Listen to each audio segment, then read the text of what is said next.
मेरा नाम है पवन कपूर और आज के एपिसोड में हम बात करेंगे कि एक आत्मा शरीर पर कब्जा क्यों करती है। जवाब है उस आत्मा की अधूरी इच्छाएं। जरूरी नहीं कि ऐसा करने वाली हर अतृप्त आत्मा एक बुरी आत्मा या प्रेतात्मा हो।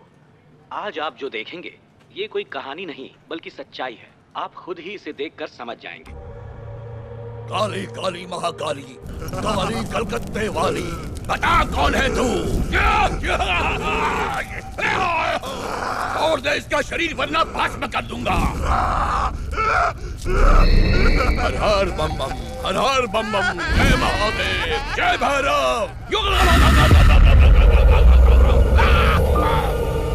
ओम ऐं ह्रीं क्लीं चामुंडाय विच्चे। छोड़ दे इसे। आपने देखा कि इस औरत के शरीर में बसी आत्मा उसके पति की थी। उसे अपने कातिल को सबक सिखाना था, इसलिए उसने अपनी पत्नी के शरीर को वश में किया। या मेरे मौला, इस बच्चे की हिफाजत कर। जिसने भी इस बच्चे पर कब्जा किया है उसे मेरे सामने ले आ। मैं नसीम हूँ। या खुदा, ये तो मेरे शौहर की आवाज है। ये मेरा घर है। क्या चाहता है तू? मैं बदला लेना चाहता हूँ। तेरा खून कैसे हुआ? मेरे भाई ने मुझे धोखे से मारा था, पैसों के लिए। छोड़ूंगा नहीं, मैं अपना बदला लेके आऊंगा। क्या है तेरे भाई का नाम? उसका नाम यूसुफ है। हमने दोनों केसेस में देखा कि आत्माएं बदला लेने के लिए आई थीं। कुछ लोग इसे मानते हैं तो कुछ इसे कहते हैं अंधश्रद्धा।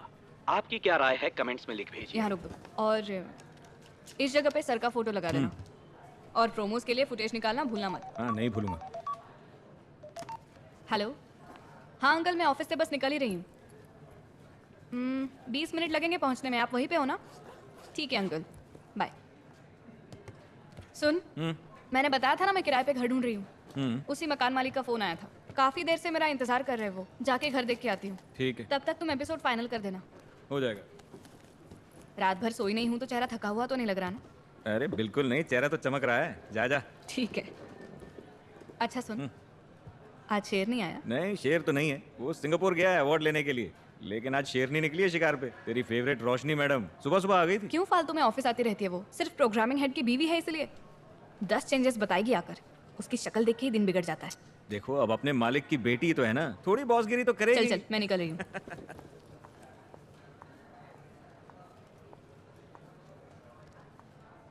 ऐसे नहीं करना है, ऐसे करना है। ठीक करो इसे। ओह, मेघा शर्मा, शो कैसा चल रहा है? मैंने देखा कि टीआर भी बहुत गिरी हुई है। भूतों ने कब्रों से निकलना बंद कर दिया। ऐसा है तो खुद की कहानियां बनाओ और शो का थोड़ा इंटरेस्टिंग करो, ठीक है? अगर इंक्रीमेंट चाहिए तो शो का थोड़ा अच्छा बनाओ। कोशिश करती हूँ। अभी मुझे जरूरी काम से कहीं बाहर जाना है। तुम्हारी शिफ्ट तो खत्म नहीं हुई? अरे नहीं नहीं, ऐसे ही पूछ रही हूँ। जहाँ भी जा रही हो जल्दी वापस आना। चलो जाओ। जल्दी आना। वापस कौन आएगा?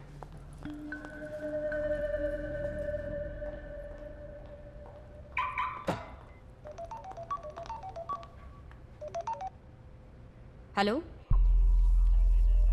मैं वसुधा बोल रही हूँ। हाँ कहिए। अजय ने फोन किया था तुम्हें? नहीं, कोई फोन नहीं आया। मेरा बेटा है, मुझे पूछे बगैर कुछ नहीं करेगा।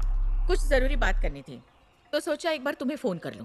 तलाक के बाद तो तुम आजाद हो जाओगे मेघा, और काम में और बिजी हो जाओगी। चीनू की ठीक से परवरिश न कर पाओगे। हो सकता है तुम दोबारा शादी भी कर लो, पर उसका असर चीनू पे ना पड़े, क्योंकि मेरी पोती किसी और आदमी को पापा कहकर पुकारे, ये मुझे अच्छा नहीं लगेगा। अभी ऐसा कुछ सोचा नहीं है। लेकिन कभी न कभी तो सोचोगी ना। जब भी सोचूंगी आपको पहले बता दूंगी, ठीक है? परम गुरुजी हमें कहते हैं, गुस्से से कोई भी काम ठीक से नहीं होता। एक बार ठंडे दिमाग से सोचना। सिर्फ खुद की खुशी की परवाह मत करना, चीनू के बारे में भी सोचना। दोबारा इस बारे में बात करने के लिए फोन मत करना।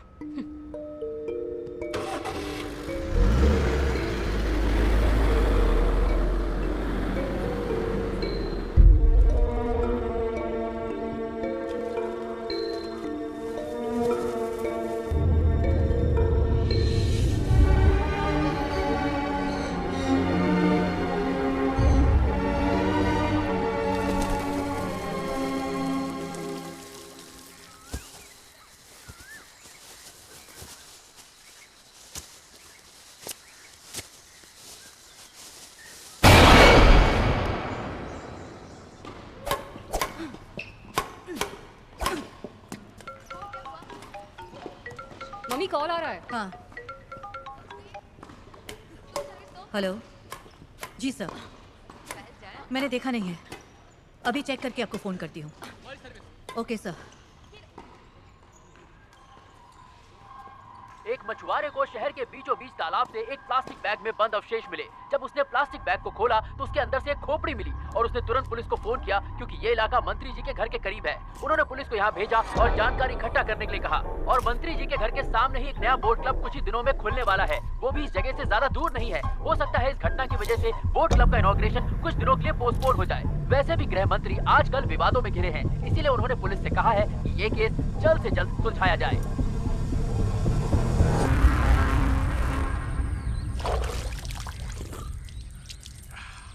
इस कुएं का पानी बहुत मीठा है। पेड़ से कच्चे आम तोड़कर उन्हें नमक मिर्ची लगाकर चटकारे लेकर खाते थे। उसके बाद यहाँ भाग भाग कर आते और कुएं का मीठा पानी पीते, मजा आ जाता।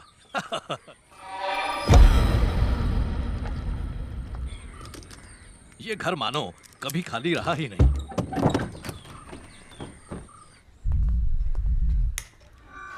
ये सब मेरे पूर्वजों की तस्वीरें हैं, इन्हें यहीं रहने देना। ये मेरे दादा की जमीन थी और उन्होंने ये मुझे दे दी। ये घर अच्छा खासा बड़ा है।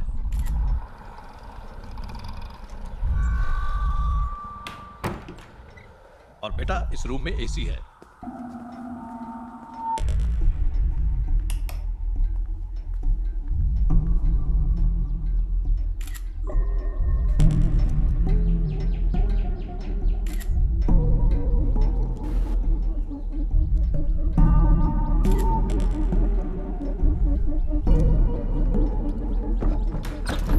टीवी, फ्रिज, गैस सब कुछ है इस घर में। फिर भी किसी चीज की कमी लगे तो बताना।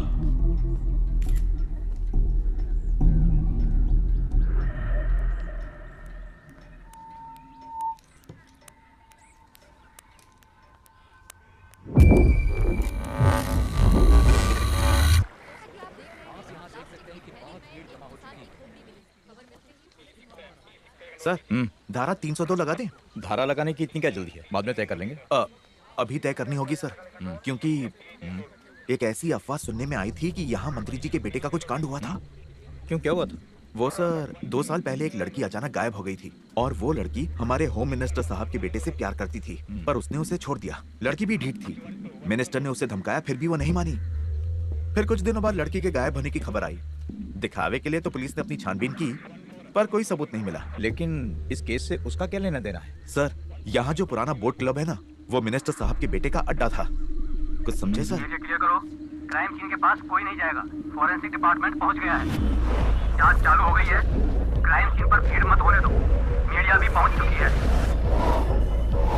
शहर में जो भी वारदात होती है उसका पहला इल्जाम मंत्री पर लगाते हैं। ये अपोजिशन वालों की पुरानी आदत है।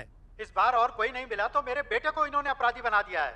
इसलिए मैंने कमिश्नर से एक स्पेशल टीम बनाने के लिए कहा है जो इस केस को जल्द से जल्द सॉल्व करे। देखना जल्द ही सच सबके सामने आएगा। और मैंने कहा है कि उस बोट क्लब से सिर्फ 200 मीटर की दूरी पर एक इंसान की खोपड़ी मिली है। कोई और अवशेष? ये क्या, मीडिया तक ये बात पहुंची कैसे? सर मैंने एसएचओ से पूछा, पुलिस के वहाँ पहुँचने से पहले ही किसी ने फोटो खींचकर सोशल मीडिया पर डाल दिए, इसलिए बात फैल गई। क्राइम सीन को सील कर दिया है। अब पुलिस की पूरी टीम और फॉरेंसिक टीम वहाँ पहुँच गई है। ठीक है, वैसे भी डीजी साहब ने बुलाया है। होम मिनिस्टर ने उन पर बहुत प्रेशर डाला है, इसलिए उन्होंने ऑर्डर्स दिए हैं आज ही एक स्पेशल टीम तैयार करो। एसीपी सत्यजीत और उसकी टीम को बुला लो। हेलो, कहाँ हो माँ? हाँ, तुम्हारी कुंडली लेकर पंडित जी के पास गई थी, तुम्हारी मुश्किलों का हल निकालने। तुम भी ना, कुछ हुआ नहीं और तुम कुंडली लेके पहुँच जाती हो। जानती हो ना इन चीजों में। हाँ, तुम्हें विश्वास नहीं है, जानती हो। और हाँ, तुमने फोटोज भेजी, वो देखी, घर बहुत अच्छा है। मुझे अच्छा लगा तभी तो तुम्हें भेजी। फाइनल कर दो। अरे पूछ क्या रही हो, जल्दी से एडवांस देके फाइनल करो। चीनू तो नए घर में जाने के लिए उतावली हो रही है ना चीनू? हाँ। मैं अभी रखती हूँ, मुझे एक फोन आ रहा है, मैं आपसे रात में बात करूंगी, ठीक है? ठीक है बेटा।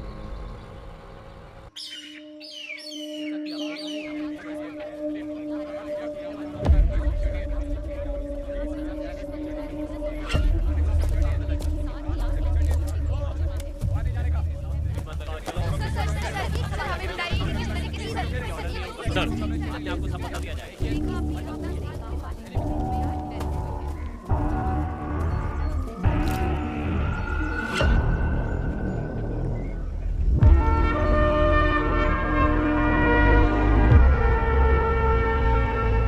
क्या हुआ था?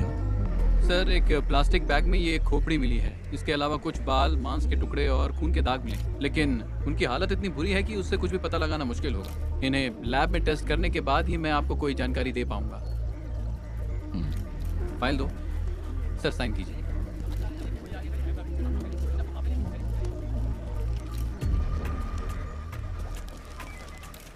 सर, मुझे इंस्पेक्टर नीला है, गोल्ड मेडलिस्ट रह चुकी है। हम सत्यजीत, तुम्हारे बारे में काफी सुना है। ये केस काफी पेचीदा है, तो काम पे लग जाते हैं। प्लास्टिक बैग में एक इंसान की खोपड़ी मिली है। ये किसकी है हमें पता लगाना है। ये ऐसे जो ललित हैं आपको डिटेल्स दे देंगे। सर, इसके बारे में हमें कुछ तो बताइए प्लीज सर। देखिए, फिलहाल मैं इस केस के बारे में आप लोगों को कुछ नहीं बता सकता। एक मछुआरे को प्लास्टिक बैग में इंसान की एक खोपड़ी मिली है जो बहुत ही बुरी हालत में है। जाहिर सी बात है, इसके साथ कुछ तो हादसा हुआ है। हम इस तालाब में और आसपास के इलाकों में इसकी बाकी की बॉडी की तलाश करेंगे, क्योंकि इस तरह के और बॉडी पार्ट्स मिलने की खबर किसी पुलिस स्टेशन से नहीं मिली हमें। इसलिए हमारी तहकीकात जारी है। पता चलते ही हम मीडिया को इन्फॉर्म कर देंगे। वैसे हम बताएं ना बताएं, आज शाम की प्राइम टाइम डिबेट में आप खूनी को ढूंढ ही लेंगे। तो एक्सक्यूज प्रकाश सर, एमओ कोर्ट में सही वक्त पर पहुंच जाना चाहिए। ठीक। फॉरेंसिक टीम से तुम अपडेट्स लेते रहना। सारे सबूत इकट्ठा करके मुझे इन्फॉर्म कर देना। ठीक है, जल्दी मिलते हैं। यस, चलो।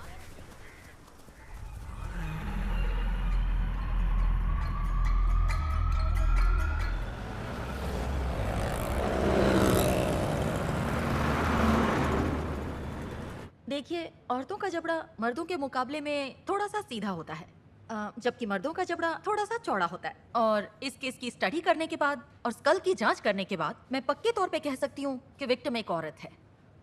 उसकी उम्र रही होगी करीब 25 से 30 के बीच। साथ ही ये स्कल तकरीबन 1 साल पुराना है। इसका मतलब इसकी मौत हुई होगी 2019 के सितंबर या अक्टूबर में। डीएनए रिपोर्ट्स मैंने चेक की हैं, मैं आपको मेल कर दूंगी। यानी कि हमारा पहला काम है खून किसका हुआ ये पता लगाना। ये पता लगाना बहुत ही मुश्किल काम होगा। वैसे मुझे चुनौतियां पसंद है। तो नीला, ये है तुम्हारा पहला काम। Yes sir. पता लगाओ पिछले 2 सालों में हमारी स्टेट में कितनी मिसिंग रिपोर्ट्स आई हैं, खासकर लड़कियों की। उस लड़की की भी जो उस मिनिस्टर के बेटे की गर्लफ्रेंड रह चुकी है। और उस लिस्ट में से 20 से 30 साल की लड़कियों की एक अलग से रिपोर्ट बनाना। ओके सर, कर दूंगी।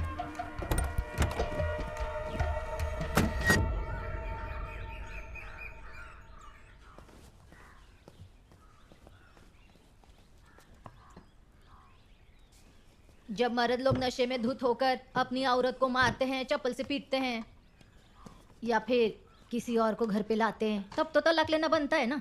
पर तुम्हारे आदमी को तो ऐसी कोई आदत नहीं है। कितना अच्छा है, फिर क्यों तलाक ले रही है? वो कितना अच्छा है ना, मैं अच्छे से जानती हूँ। मानती हूँ सब अपनी माँ की बात सुनते हैं, लेकिन उसके अलावा और किसी की बात सुनूंगा ही नहीं। ये रवैया भी तो गलत है ना। और इतना ही नहीं, वो हर छोटी चीज के लिए अपनी माँ से पूछ के फैसले लेता था और चाहता था मैं भी वैसे ही करूँ। और सास भी कितनी सीधी सादी है। जलेबी की तरह। अच्छे बनकर सिर्फ मुखौटा पहनती है, उनका असली चेहरा तो किसी ने देखा ही नहीं। तुम थोड़ा एडजस्ट कर लेती तो क्या होता? क्या माँ, तुम किस जमाने की बात कर रही हो? और मैं ही क्यों एडजस्ट करूँ? ये नहीं पहन सकती, वहाँ नहीं जा सकती, अगर काम पे जाओ तो 6 बजे के पहले घर आ जाओ। और घर में तो सिर्फ बाबाओं की तस्वीरें हैं, मुझे भी उनके पैर पड़ने पड़ते थे। और इन सब चीजों से अजय को कोई प्रॉब्लम नहीं थी। अगर मैं उसे कहती ये गलत है तो भी कुछ नहीं बोलता। क्या अजय राजी है तलाक के लिए? कुछ बोला ही नहीं, वो बस अपना काम करता रहा। फिर बोला जाने से पहले माँ को बता देना। ऐसा मर्द कहाँ मिलता है? 2 महीने हो चुके हैं, चिनू से बात करने के लिए भी फोन नहीं किया। चलो चिनू। अरे वो गुड़िया रहने दो, मैं तुम्हारे लिए नहीं ला दूंगी। मैं परी को भी साथ ले जाऊंगी, मेरे मौसी ने दी है ये।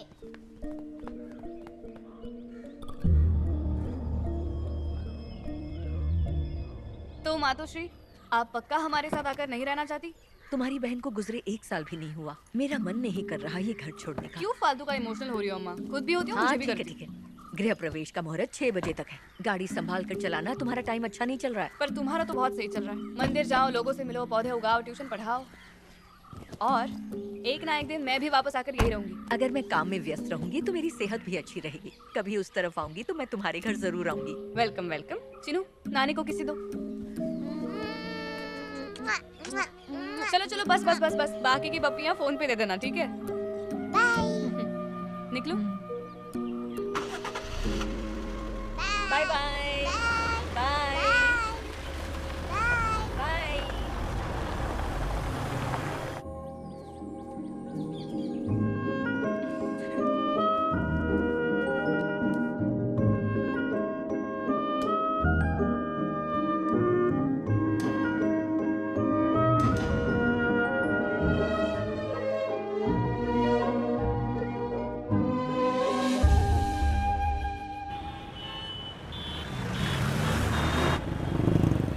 तालाब में या आसपास कहीं हमें और कोई बॉडी पार्ट्स नहीं मिले? अगर कुछ मिल जाता तो केस सॉल्व करने में आसानी होती। मुझे नहीं लगता ऐसा कुछ मिलेगा। खूनी बहुत ही शातिर है और हो सकता है कि उसने बाकी के बॉडी पार्ट्स अलग अलग जगहों पर ठिकाने लगाए होंगे। सिर भले ही यहाँ मिला हो, पर बाकी के बॉडी पार्ट्स कहीं भी हो सकते हैं। सर, कहीं भी हो सकते हैं मतलब कहाँ? ऐसी जगह जो लोगों की नजर में नहीं आती, जैसे कि रेलवे ट्रैक्स वगैरह। जिन लाशों की पहचान कोई नहीं करता, उनका अंतिम संस्कार सरकारी खर्चे पे होता है। डॉक्टर सना ने भी तो कहा था, यह खून सितंबर 2019 में हुआ था और हमें और कोई बॉडी पार्ट्स भी नहीं मिले हैं, तो किसका खून हुआ पता लगाना मुश्किल है। आमतौर पर विक्टिम कौन है पता होता है, सिर्फ खूनी को ढूंढना होता है। यहाँ तो जीरो से शुरुआत करनी पड़ेगी। क्या मुसीबत है।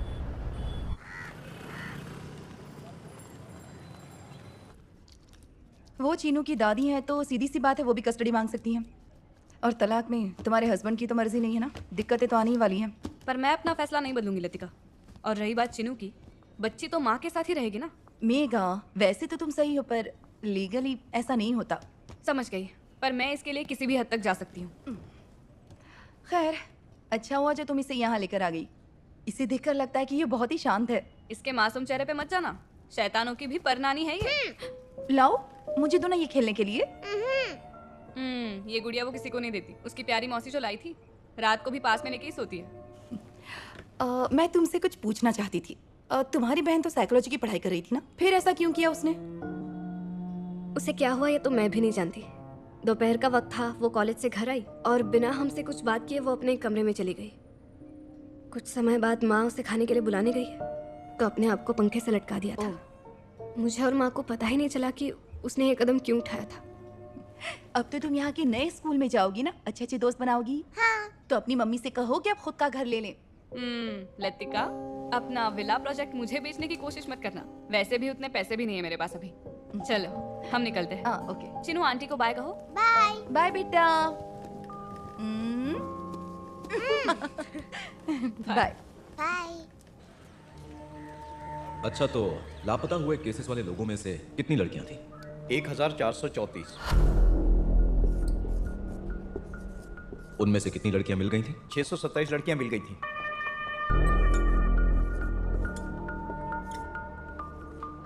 और सर, उनमें से 579 लड़कियों की डेड बॉडी मिली थी, आत्महत्या की थी।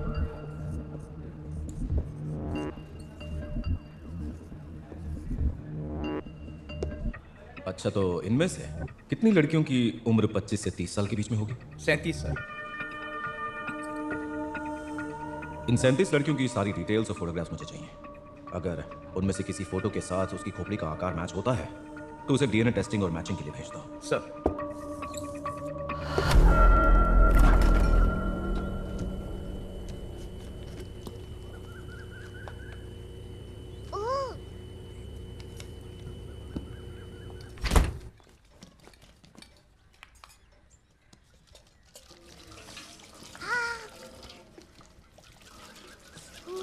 चिनू, यूनिफॉर्म गीला हो जाएगा बेटा। शांति, टिफिन दे देना। हाँ, ये लो। लो। हाँ, चलो मम्मा को किसी दो। Bye bye bye. चलो।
स्कल और फेस को मिलाने की टेक्निक अब इस्तेमाल नहीं होती, पर आपने कहा कि इस केस में और कोई सुराग नहीं है, तो कोशिश करके देखते हैं। ठीक है, उम्मीद है कुछ पता चले। बिल्कुल।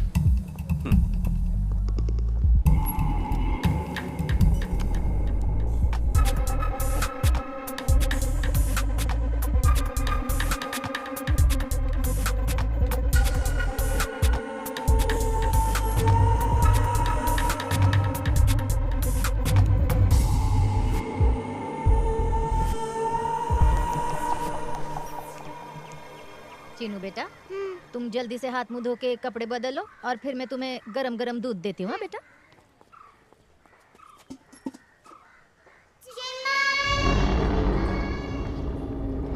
अरे चीनू, वहाँ कुएं के पास क्या कर रही है तू?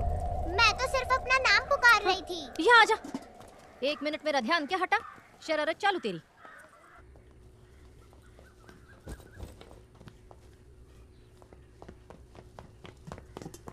चीनू, दूध के साथ बिस्किट चाहिए? मुझे दूध नहीं पीना है, आप मुझे ठंडा जूस दीजिए। ठंडा जूस पीने से तेरे को सर्दी होगी और फिर तेरी माँ मुझे बहुत डांटेगी। नहीं डांटेगी, आप मुझे जूस दीजिए। ठीक है। मेरी प्यारी प्यारी परी। देती हूँ मेरे को क्या? मेरी परी भी थोड़ा सा जूस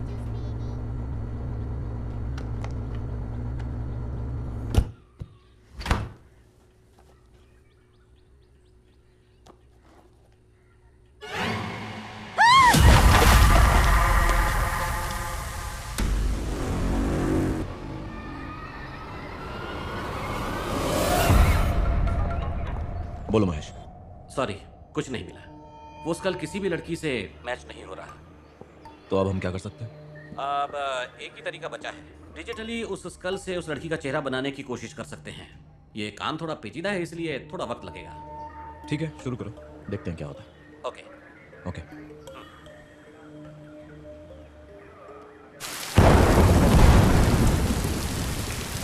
हेलो, मेरा नाम चिन्मय है।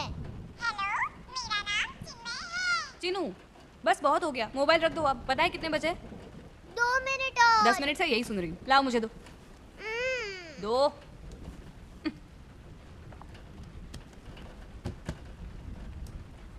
चलो सो जाओ।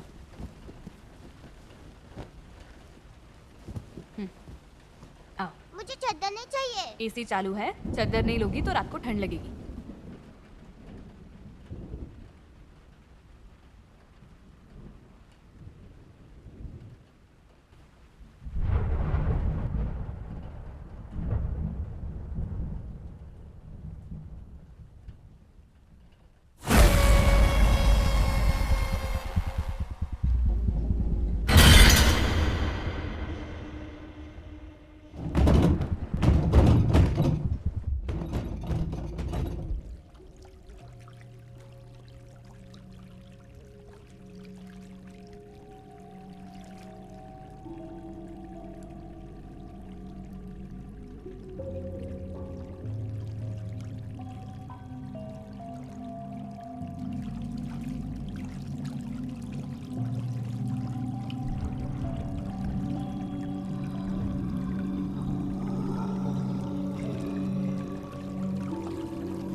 क्या हुआ बेटा?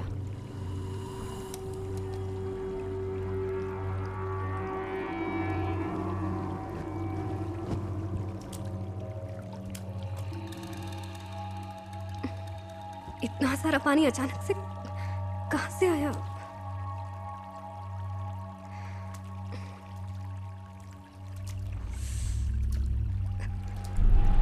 एसी भी तो ठीक ठाक ही चल रहा है और इस घर में तो लीकेज का प्रॉब्लम भी नहीं है। पता नहीं।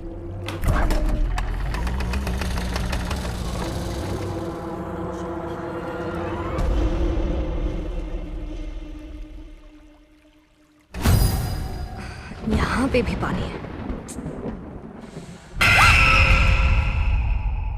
तुम पागल हो क्या शांति? दीदी, मैं गहरी नींद में थी। अचानक लगा कि किसी ने मुंह पे पानी फेंका। उठ के देखा तो कोई नहीं था। फिर अचानक किसी के रोने की आवाज आई। देखा तो एक लड़की कोने में रो रही थी। क्या कहानियां बना रही हो शांति? नहीं दीदी, मैं सच कह रही है। किचन में से आवाज आ रही थी। दीदी, इस घर में जरूर कुछ गड़बड़ है।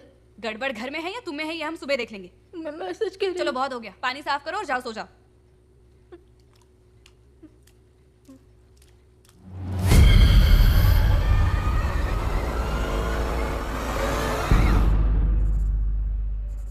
लापता लोगों की लिस्ट एक बार फिर से चेक कर लो।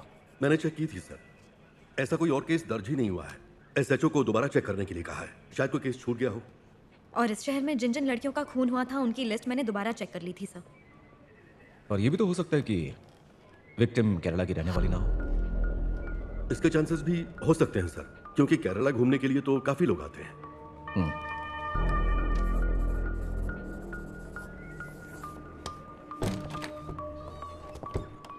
सर, आपसे कोई मिलने आया है। कहा था ना मैं मीटिंग में हूँ, डिस्टर्ब मत करना। सर, मैंने उसे कहा आप अभी नहीं मिल सकते। वो कह रहे हैं वो आपको जानते हैं, बिना मिले नहीं जाएंगे। वो थोड़े पिए हुए हैं। अपना नाम नंद किशोर बता रहे थे।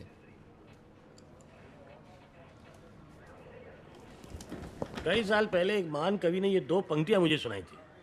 मेरा पूरा दिल तेरा हो ना पाएगा मधुबाला, क्योंकि आधा दिल तो मेरा पहले ही ले गई मधुशाला। तुम्हें पता है कौन है ये वो इकलौता आदमी जिससे मेरे खून का रिश्ता है, मेरा भांजा। आप फिर से आगे मामा हैं? मैंने आपको कितनी दफा समझाया है, शराब पीकर कहीं दंगा करो तो मेरा नाम मत लीजिएगा। अब मुसीबत के वक्त इस पूरी दुनिया में तुम्हारे सिवाय मेरा है ही कौन? अब तुम जिसे अपना कह सको, मेरे अलावा कोई है क्या तुम्हारा? है? अब मैं आध्यात्मिक बनने वाला हूँ। ये शराब सब छोड़ दूंगा। एक बार मैं बैठा था तो प्रभु ने मुझे दर्शन दिए, कहा कि मेरी राह पे जाने से पहले मैं तुमसे 3000 रुपए ले लूं। अच्छा, वो पैसे लेकर आप फिर से टल्ली होने निकल पड़ोगे और किसी नाले में समाधि ले लोगे। इसी आध्यात्मिक सफर की बात कर रहे थे ना आप? नहीं बेटा, कसम से ऐसी बिल्कुल बात नहीं है। लेकिन घोड़ा घास से दोस्ती कैसे कर सकता है? देखो, मेरे पे केस दर्ज हुआ है और बेल के पैसे नहीं है मेरे पास। बेटा, कभी कभी हाल चाल पूछने भी आ जाया कर। अरे वाह, कभी मैं मर गया और लाश गटर में मिली तो उसकी शराब करने वाला तेरे सिवा है ही कौन? जिंदगी गुमनामी में निकल गई, लेकिन गुमनाम नहीं बनना चाहता।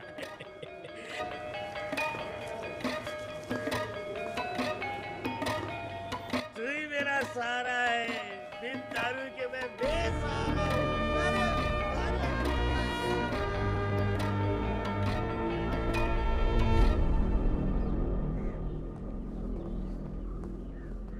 अगर हमारे विक्टिम के लापता होने की खबर किसी ने दर्ज ही ना करवाई हो तो? मतलब सर? मतलब कोई ऐसी लड़की लापता हो जाए जिसका कोई परिवार या दोस्त ना हो, जो कि थाने में आकर रिपोर्ट लिखवाए। हो सकता है कि ऐसी लड़की जिसका अपना कोई हो ही ना, तो रिपोर्ट कैसे होगी? जैसे कि कोई अनाथ।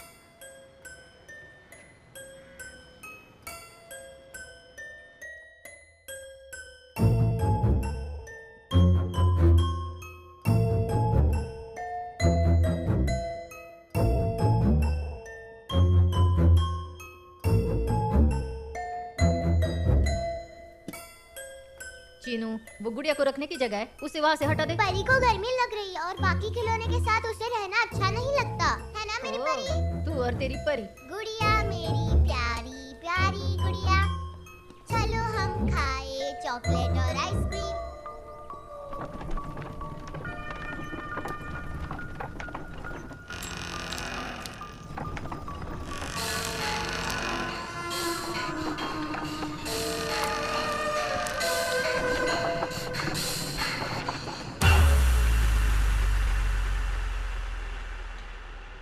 मतलब अब तक कोई सुराग नहीं मिला है? हमने मिसिंग केसेस की एक लिस्ट बनाई है मैडम। मुझे लगता है कि जब ये लड़की लापता हुई थी, किसी ने उसकी रिपोर्ट दर्ज ही नहीं की और ना ही किसी को उसके जाने से कोई फर्क पड़ा। ये एक रहस्य सा है। सत्या, अब तक तो लगता है कि तुम बिल्कुल सही ट्रैक पर हो। तुम्हारा इंट्यूशन ही ये केस सॉल्व करने में तुम्हारी मदद करेगा। इस केस की एक और दिलचस्प बात है मैम, उस खोपड़ी में कुछ अलग था। सारे दांत गिर चुके थे सिवाय एक दांत के। पता नहीं, जैसे वो एक दांत बाकियों से बहुत ही ज्यादा अलग था।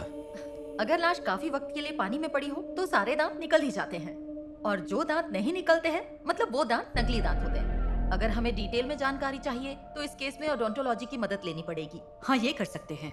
मैडम, एक ओडोंटोलॉजिस्ट को मैं जानती हूँ, चेन्नई के बहुत बड़े डॉक्टर हैं, डॉक्टर आनंद पद्मनाभन। हाँ तो ठीक है, उन्हें आज ही कांटेक्ट करो। मैम, अच्छा रहेगा अगर मैं उनसे खुद ही जाकर मिलूं। ये तो और भी अच्छा है। तो अब डॉक्टर आनंद ही ये गुत्थी सुलझा सकते हैं। तो अब पता चलेगा कि ये गुमनाम लड़की जिसकी क्रूर हत्या हुई है वो आखिर कौन है। इन्हें ठीक से नहीं रखोगी तो अगली बार से क्रेयॉन्स नहीं लाऊंगी। हाँ चिनू, सब खराब कर देती। तालाब के किनारे प्लास्टिक बैग में जो खोपड़ी मिली थी, पुलिस अभी तक उसकी तह तक पहुंच नहीं पाई है। होम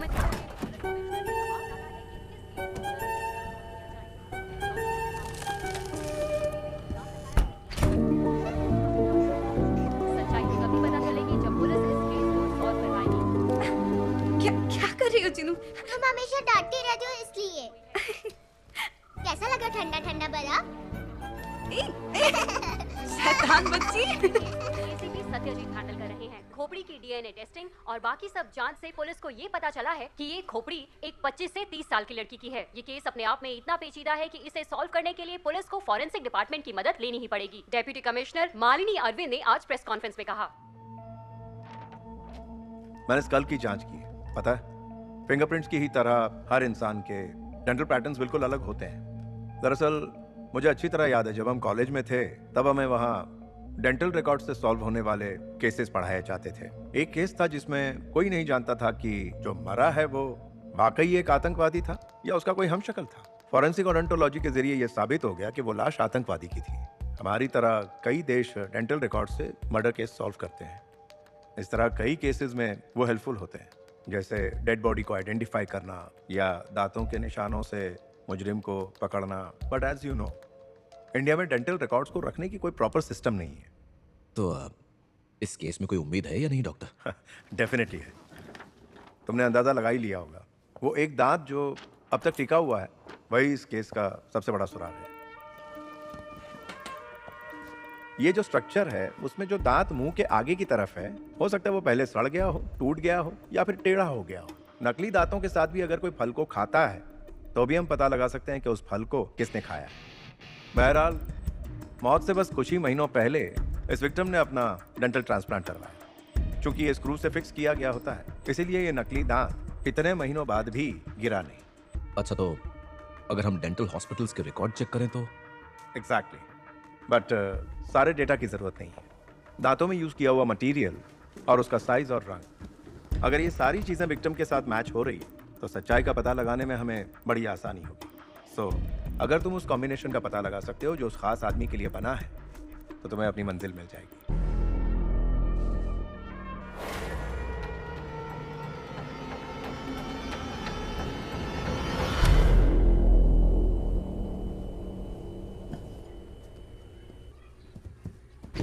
चिनू, मैंने तुम्हें कितनी बार कहा है कोई भी चीज खाने के बाद वापस फ्रिज में नहीं रखने की। मैंने नहीं खाया। जब देखो तो मुझे डांटती रहती है।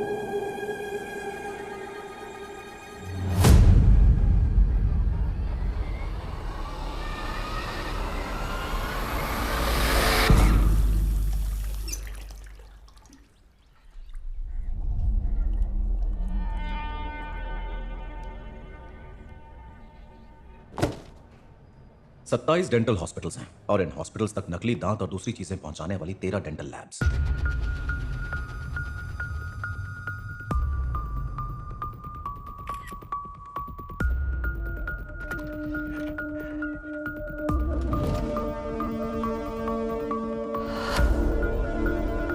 उन लैब्स में से हमें वो रिकॉर्ड्स निकालने होंगे जो खोपड़ी के दांत के साथ मैच करें। जी सर।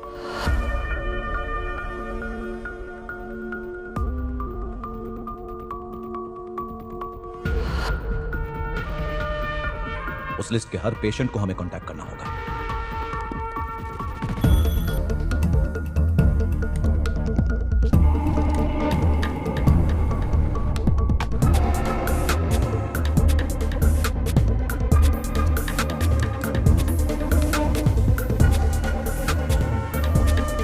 उस लिस्ट में एक ऐसी लड़की जरूर होगी जो फोन नहीं उठाएगी क्योंकि वो मर चुकी है। सुनना, क्या कभी तुम्हें ऐसा लगा है कि हमें शायद दिखाई ना दे पर ऐसी शक्तियां हमारे आसपास मौजूद होती है? मतलब भूत, पिशाच और आत्माएं? ये सब क्या सोच रही हो आजकल? वो क्या है मैं नहीं जानती, लेकिन जिस घर में अभी रह रही हूँ ऐसा लगता है कि हमारे अलावा वहाँ कोई और भी है। एक दिन मुझे सिंक में बालों का गुच्छा मिला। एक कुत्ता घर में घुसा है। बर्फ के अंदर जमी हुई मकड़ी मिली। मेरे पूरे कमरे में पानी भर गया था। एक आधा खाया हुआ सेब मिला। मेरी गर्दन पे भी अजीब सा निशान था। आजकल ऐसी स्टोरीज पे काम कर रही हो ना, इसलिए दिमाग खराब हो गया। ओए, तुझे पता है ना मैं इन सब चीजों में विश्वास नहीं रखती, लेकिन जब ऐसी घटना घटती है तब हम सोचने पर मजबूर हो जाते हैं। दिमाग में बहुत सारे सवाल घूमने लगते हैं। ये ले, ये खा के देख।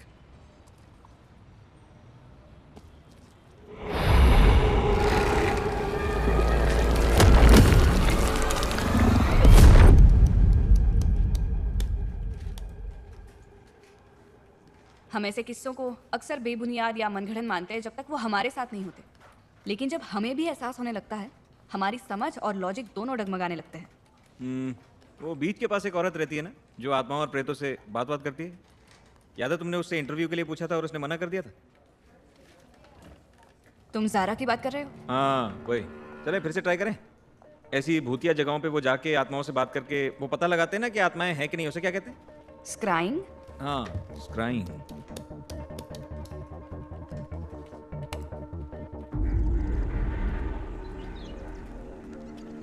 हाय सर, मैं मेघा और ये है आसिफ। हेलो। मैंने कॉल किया था आपको। ओके, आइए।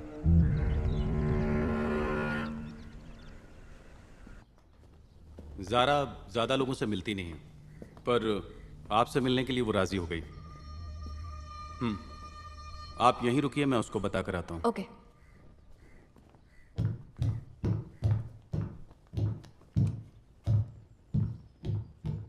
देख, ये रेडियो अक्सर डीएक्सिंग वाले लोग इस्तेमाल करते हैं। डीएक्सिंग? ये क्या होता है? डीएक्सिंग मतलब दूर की आवाजें सुनना। एक तरीका है ऐसी फ्रीक्वेंसी सुनने का जो हमसे बहुत दूर है। यूरोप में काफी लोग सुनते हैं। हम अपने शहर के रेडियो चैनल तो सुनते नहीं। मेघा, आओ।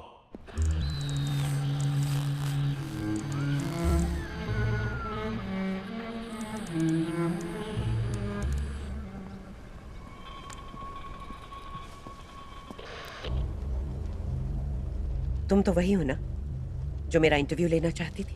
तुम्हारा नाम मेघा है ना? जी मैम। लेकिन आज तुम मेरा इंटरव्यू नहीं लेने आई हो। दरअसल एक प्रॉब्लम हो गई है, थोड़ी पर्सनल है। मुझे आपकी मदद चाहिए। मदद? मैं कैसे कर सकती हूँ? वो बात यह है कि आजकल मेरे घर में अजीबोगरीब चीजें हो रही हैं। कभी सिंक में से बाल मिल जाते हैं, तो कभी अचानक से घर में कुत्ता घुस आता है।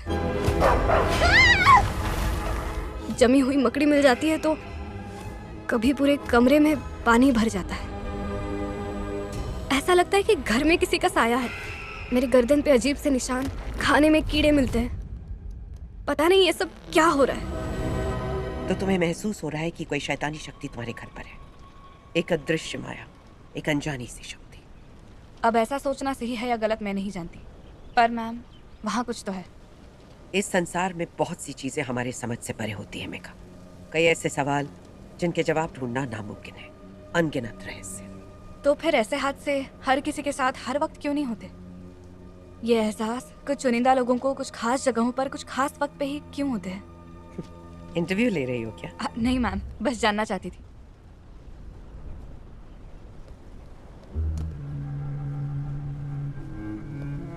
ऐसी कई तरंगें होती हैं जिन्हें हम देख नहीं सकते, पर वो होती हैं।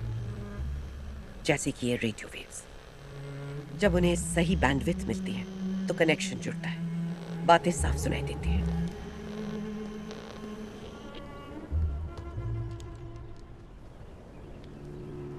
जो आत्माएं यहाँ कैद हैं, वो भी ऐसी ही। जब उनसे वेवलेंथ मैच होती है, उनकी आवाजें सुनाई देती हैं। हम उसे स्पिरिचुअल कांटेक्ट कह सकते हैं। क्या इस कांटेक्ट का कोई खास वक्त होता है? आमतौर पर आत्माएं इंसानों से संपर्क सुबह 3 बजे से 4 बजे के बीच करना बेहतर समझती हैं। उसे स्पिरिचुअल आवर या कनेक्शन आवर कहते हैं। और अगर उस वक्त तुम्हारी नींद बार बार डिस्टर्ब होती है, तो हो सकता है कि वो आत्मा उस वक्त तुमसे बात करने की कोशिश कर रही है। अगर मेरे घर में ऐसी कोई शक्ति है तो मुझे उसके बारे में जानना है। अगर तुम वाकई परेशान हो तो हम इस वीकेंड तुम्हारे घर पर आत्मा से बात कर सकते हैं। बाय। ठीक है मैम, थैंक यू। आइए चले। चलो।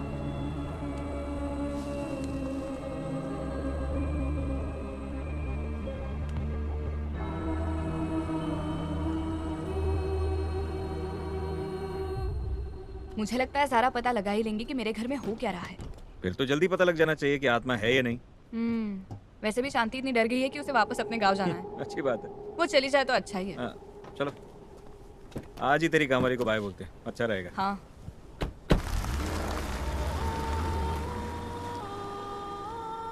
टिमी, याद है मैंने तुम्हें बताया था एक अजीब सी आवाज मुझे एक राज बताना चाहती है। हाँ। मुझे लग रहा है ये आवाज इसी के घर से आ रही है।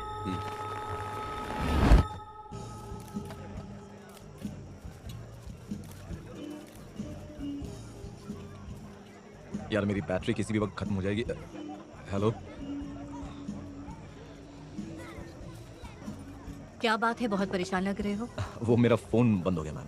मेरा फोन चाहिए? नहीं, मेरे एक दोस्त का फोन था, बस यहाँ वहाँ की बातें कर रहे थे हम। ओह, दोस्त था, मुझे लगा गर्लफ्रेंड होगी। वैसे कमिश्नर का फोन मुझे आया था और उन्होंने पूछा कि इस केस का स्टेटस क्या है। फिलहाल मैं कंफर्म तो नहीं कर सकता कि वो लड़की कौन थी जिसका खून हुआ था, पर हम ढूंढ रहे हैं। जैसे मैंने आपको बताया था, डेंटल हॉस्पिटल्स के रिकॉर्ड से हम डिटेल्स इकट्ठा कर रहे हैं। उम्मीद है 1-2 दिनों में हमें पता चल जाए। अच्छा, तो जल्द ही विक्टिम का नाम पता चल जाएगा। इंटरेस्टिंग। मैम ये गारंटी से तो नहीं कह सकता, क्योंकि हो सकता है कि ये विक्टिम इस शहर की रहने वाली ना हो, किसी और शहर से आई हो, तो हम घूम घाम कर वहीं आ जाते हैं। ओके, लेट्स होप ऐसा ना हो Satya. Must say you are doing a very good job. तो कुछ पता चले तो इन्फॉर्म करना। Enjoy your party. Thank you ma'am.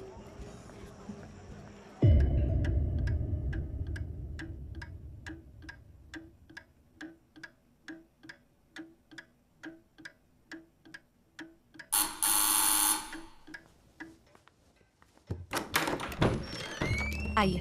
हाय। हाय।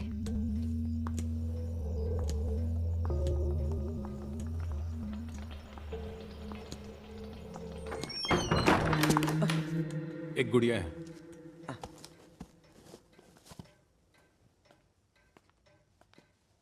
अरे ये मेरी बेटी की गुड़िया है।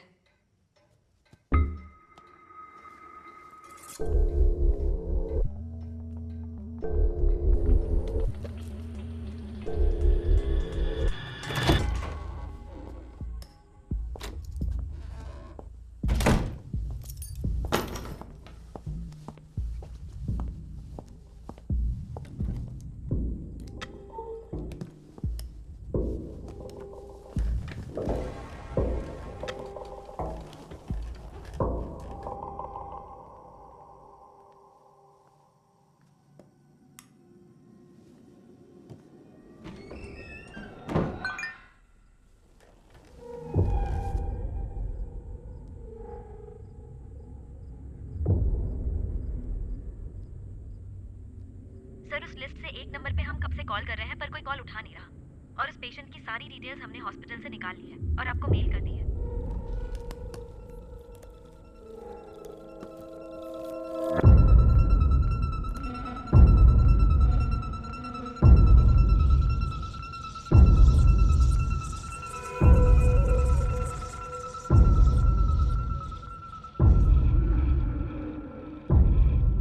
सड़े हुए मांस की खुशबू,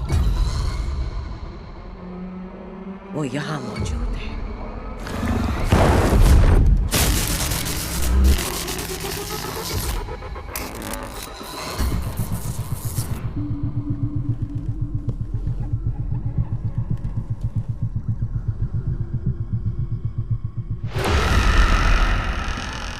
आध्यात्म की शक्ति और बिजली की शक्ति में एक ही तरह की कंपन होती है।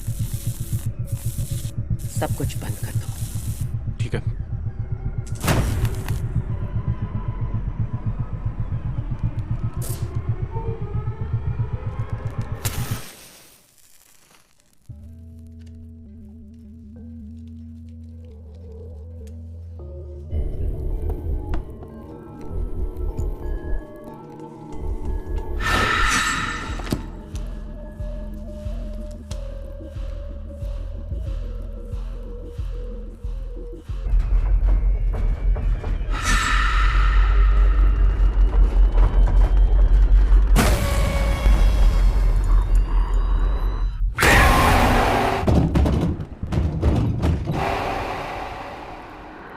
आईना काला रात से काला, दे दृष्टि मुझे दिखा उसका साया। आईना काला रात से काला, दे दृष्टि मुझे दिखा उसका साया। आईना काला रात से काला, दे दृष्टि मुझे दिखा उसका साया। आईना काला रात सा काला, दे दृष्टि मुझे दिखा उसका साया। दे दृष्टि मुझे दिखा उसका साया। आईना काला रात सा काला, दे दृष्टि मुझे दिखा उसका साया। दे दृष्टि मुझे दिखा उसका साया। दे दृष्टि मुझे दिखा उसका साया। दे दृष्टि मुझे दिखा उसका साया। दे दृष्टि मुझे दिखा उसका साया। दे दृष्टि मुझे दिखा उसका साया। आईना काला रात सा काला, दे दृष्टि मुझे।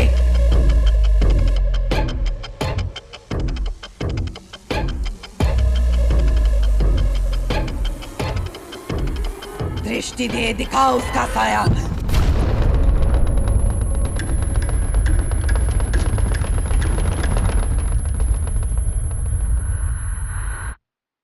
कौन हो तुम?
चिनू,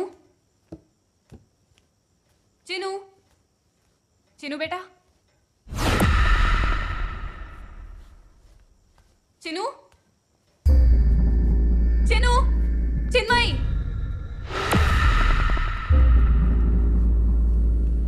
बेटा कहाँ हो? चिनू,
आंखें टूट गई। तुम और तुम्हारी ये गुड़िया।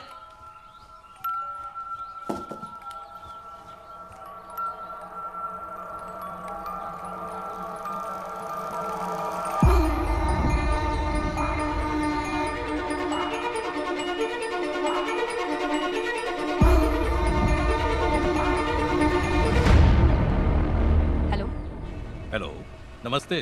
हाँ नमस्ते अंकल, मेघा बोल रही हूँ। हाँ हाँ, पहचाना पहचाना, बोलिए। इतनी सुबह कैसे फोन किया? मुझे बस ये पूछना था, यहाँ जो फ्रिज है क्या आप उसे वापस ले जा सकते हैं? क्यों, क्या हुआ? बहुत बढ़िया फ्रिज है वो। अब वो क्या है ना, मैं एक बड़ा फ्रिज खरीदने का सोच रही हूँ तो यहाँ जगह थोड़ी कम पड़ेगी। अब फ्रिज को वापस लेकर क्या करूँ? Uncle please. ठीक है, देखता हूँ, अगर किसी और को चाहिए हो तो। Okay, thank you uncle.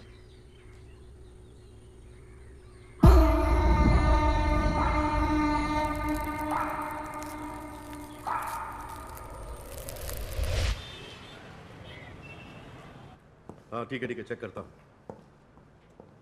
बैठ सर, क्या हुआ? जो नाम मैंने तुम्हें भेजा था उसके बारे में कुछ पता चला? सर, जो नाम और पता आपने दिया था उस लड़की का आधार कार्ड तो मुझे मिल गया है। अच्छा, तो डाउनलोड करो फिर। Okay sir.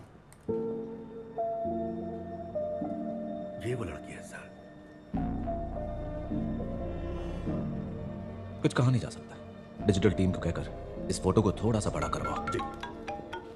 हाँ महेश, हमने डिजिटली विक्टिम का चेहरा बना लिया है, आप लैब में आके उसे चेक कर सकते हैं।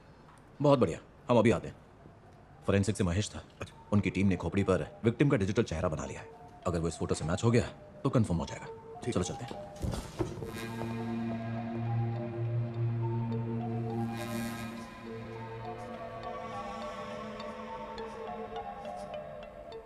यस, ये मैच हो गया।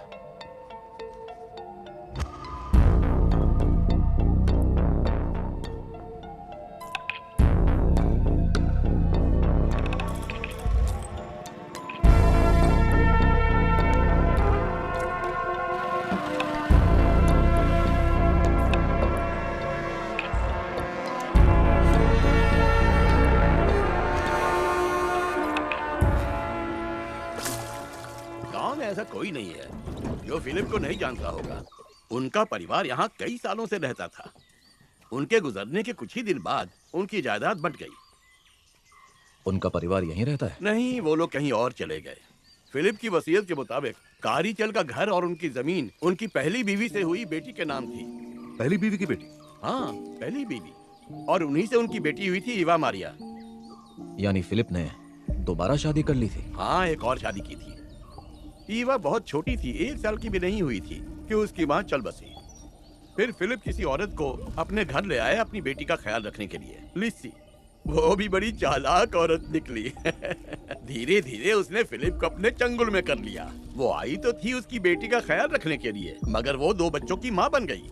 लिस्सी ईवा से बहुत नफरत करती थी। रोज रोज के झगड़ों से तंग आकर फिलिप ने ईवा को बोर्डिंग स्कूल में भेज दिया। उसने अपनी पढ़ाई वहीं पूरी की। वो इस गांव में वापस कभी नहीं आई। फिलिप के मरने के लगभग 1 साल बाद ही वो यहाँ आई और उसके नाम पे जो जमीन थी उसे बेचकर चली गई। हाँ, वो रहा यहाँ का जासूस। साहब, ये है कुणाल, यहाँ का सबसे बड़ा ब्रोकर। किसी को घर बेचने का ख्याल भी आए तो इसे पता चल जाता है। अच्छा, ऐसी बात है। जरा मेरे साथ आना। क्या वो साहब? एक बात करनी है। हाँ, ये देखिए, यही वो घर है। और ये जो सामने पिंक कपड़े में है ना, इन्होंने घर खरीदा है। और चाचा, अरे क्या हाल है? आपसे पहले जिनका घर था ये, इनके बारे में जानना है इन्हें। अच्छा, उनसे मेरी कोई जान पहचान नहीं थी। ये मकान मुझे शहर की एक एजेंसी ने दिलवाया है और सौदा होने के बाद उनसे कभी मुलाकात भी नहीं हुई। सर, ये पूरी की पूरी जमीन फिलिप ने ईवा के नाम कर दी थी। करीब 4 से 5 एकड़ होगी। कई सारे लोग मेरे पास आए थे इस जमीन को खरीदने के लिए, लेकिन ईवा ने ये जमीन बेच दी और मुझे पता भी नहीं चल पाया। वो तो अच्छा हुआ मैं रजिस्ट्रेशन ऑफिस गया, तब पता चला मुझे।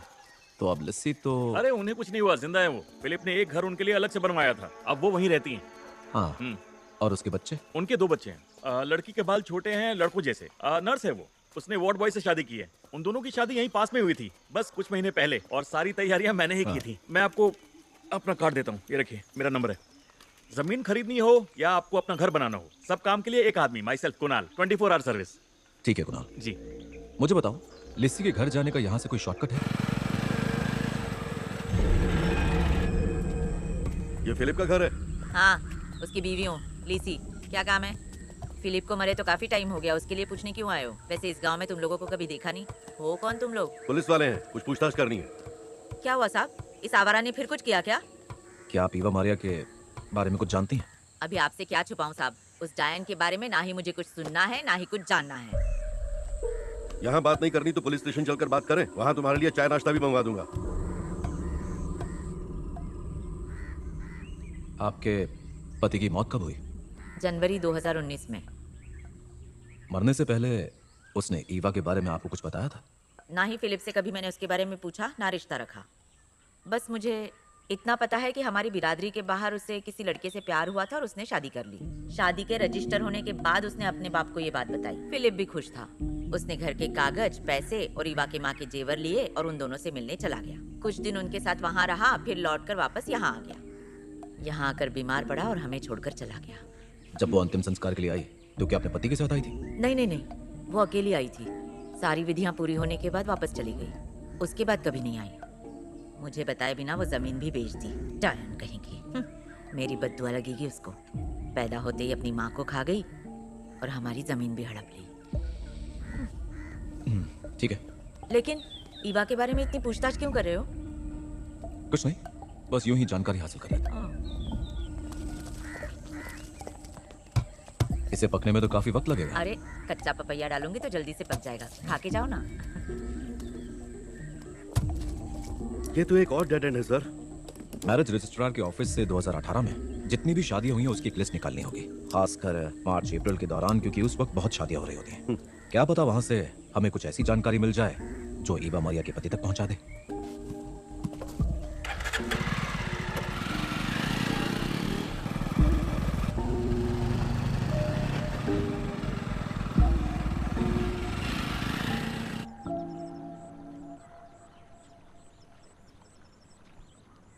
उस दिन ईवा मरिया की आत्मा ने मुझे कुछ बातें बताई जो मैं तुमसे कहना चाहती थी, और इसीलिए मैंने तुम्हें यहाँ पर बुलाया है, वो सब बताने के लिए। लेकिन किसी लड़की की आत्मा फ्रिज जैसे एक मशीन पर भला कैसे काबू कर सकती है? काफी अजीब बात है। इंसानों के दिमाग जैसी ताकतवर चीज पर अगर एक आत्मा काबू कर सकती है तो फिर एक निर्जीव फ्रिज पर काबू करना उसके लिए बहुत आसान है। तुम्हारे घर पर जो लाल फ्रिज है उसका ईवा मरिया से जरूर कोई ताल्लुक है। लेकिन उस लड़की की आत्मा, मतलब ईवा मरिया, सिर्फ मुझसे ही बात क्यों करना चाहती है? कोई मकसद होगा। ईवा मरिया की आत्मा का जरूर कोई मकसद होगा जिसके लिए उसने तुम्हें चुना है। मैं कुछ समझी नहीं। हर आत्मा जो इस दुनिया को छोड़कर जाती है पीछे कई अनकहे राज छोड़ जाती है, कई सच्चाइयाँ। सच सामने लाने के लिए उन्हें हमारी जरूरत पड़ती है, हम जैसे जिंदा लोगों की। दरअसल ईवा तुमसे मदद मांग रही है मेघा। पर मैं क्या मदद कर सकती हूँ? उसकी मौत कैसे हुई ये रहस्य सुलझाकर। हो सकता है सिर्फ तुम ही हो जो उसके खूनी को पकड़वा सकती हो। वो तब तक तुम्हारा पीछा नहीं छोड़ेगी। मुझे मेरी बेटी की फिक्र है, मैं उसकी मदद नहीं करना चाहती। वो दोबारा तुम्हारे पास आएगी। जरा सोच कर देखो, ऐसे कई राज हैं जो बताने से पहले लोग हमसे बहुत दूर चले जाते हैं। मेघा, अगर तुम तैयार हो तो वो तुम्हें उस राज तक जरूर पहुंचाएगी। ईवा मरिया।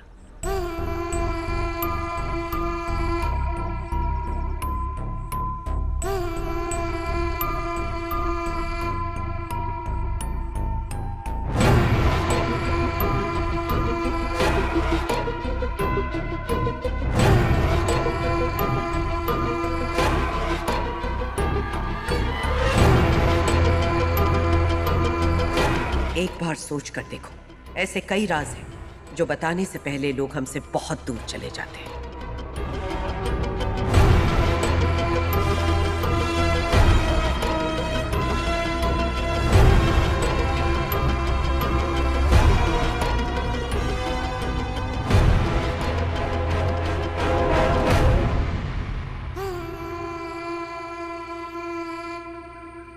Hello uncle. अरे बेटा, मैं कब से खरीदार ढूंढ रहा हूँ, कोई मिलता ही नहीं। नहीं, ये फ्रिज आप यही रहने दीजिए। ओहो, नहीं, तुमने वापस अपना मन बदल लिया तो मैं फिर भागता फिरूंगा। नहीं सर, मुझे ये पूछना था, क्या आप बता सकते हैं ये फ्रिज आपने कहाँ से लिया? बेटा वो तो याद नहीं मुझे।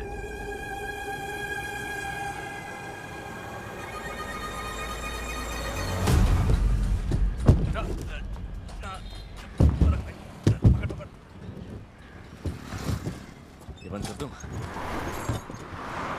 मेरे पास तो ऐसा सामान आता है जो लोग एक्सचेंज ऑफर में देते हैं, और थोड़ा बहुत सामान वो होता है जो हमें कबाड़ी देते हैं। इसमें भी आप ये पूछेंगे कि कौन सा फ्रिज कहाँ से आया, किसने बेचा, तो ये हम नहीं बता सकते।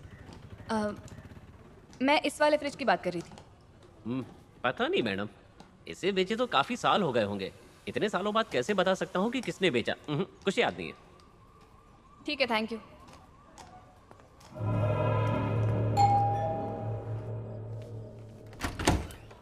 सर ये ईवा मारिया के फोन डिटेल्स हैं। ये नंबर अब एक्टिव नहीं है। कॉल रिकॉर्ड्स में भी ज्यादा नंबर नहीं थे। वाराणसी के पास कहीं इसका लास्ट एक्टिव लोकेशन बता रहा है, वो भी अप्रैल 2020 में था, मतलब 1 साल पहले। और वहीं ये केस और उलझ जाता है सर। डॉक्टर की रिपोर्ट के मुताबिक ईवा मारिया की मौत सितंबर 2019 में हुई थी, लेकिन आखिरी लोकेशन पर फोन स्विच ऑफ हुआ है अप्रैल 2020 में। पीना चाहोगे? आज नहीं सर, बेटा घर पर अकेला है, इसलिए जरा जल्दी घर जाना पड़ेगा। ठीक है। और सर मुझे एक डाउट है, मतलब हो सकता है किसी ने ईवा का फोन किसी बस में या फिर ट्रेन में रख दिया हो। वो एक फिल्म में दिखाया था ना सर, वैसे ही। देखो, सिर्फ ऐसा करने से उसका काम नहीं होता। ईवा की मौत के बाद 7 महीनों तक उसका फोन कोई और इस्तेमाल कर रहा था। यह किसी की सोची समझी साजिश थी, ताकि वो दुनिया को यह समझा सके कि ईवा मारिया अब तक उनके कांटेक्ट में है। खैर, तुम घर जाओ। Good night. Okay sir, good night.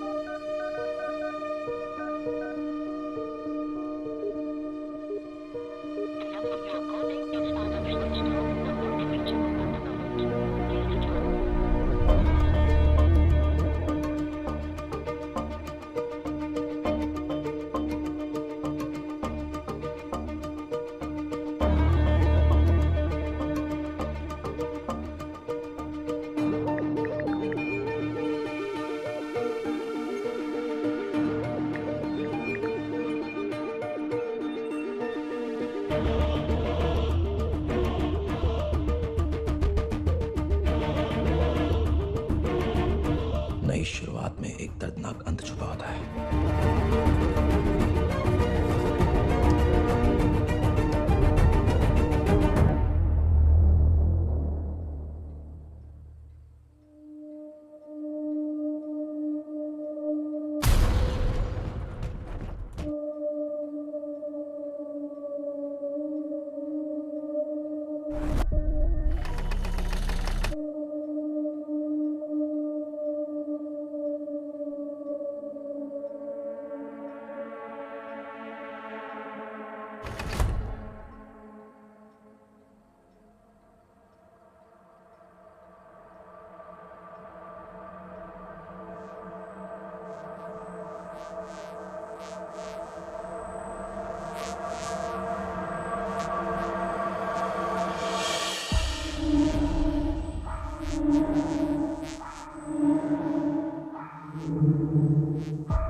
Hello hello.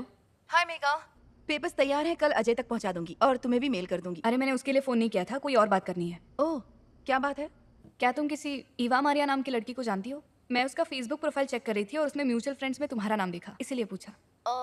FB पर इतनी एक्टिव तो नहीं हूँ, पर नाम सुना हुआ लगता है। शायद कोई क्लाइंट होगी, कल देख के बताती हूँ। हाँ हाँ, कोई बात नहीं, बस भूलना मत। नहीं नहीं नहीं नहीं, मैं खुद तुम्हें सामने से फोन करूंगी। Okay okay, bye.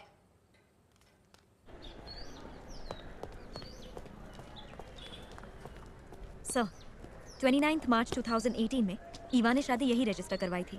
Address verify कर लिया है, मैच हो रहा है। और उसके पति की डिटेल्स? उसका भी नाम और पता इसमें है। हाँ लतिका, बोलो। कल तुम जिसकी बात कर रही थी, ईवा मारिया नाम है ना उस लड़की का? हाँ, तुम जानती हो उसे? हाँ जानती हूँ, मेरी क्लाइंट थी। डिवोर्स ही फाइल किया था उसने 2019 में। तुम्हारे पास उसके और डिटेल्स है? मेरे पास उसका एड्रेस है, लेकिन तुम क्यों इतना पूछ रही हो? कोई गॉसिप है तो बताओ ना। मैं मिलकर बताती हूँ। हाँ ठीक है ठीक है।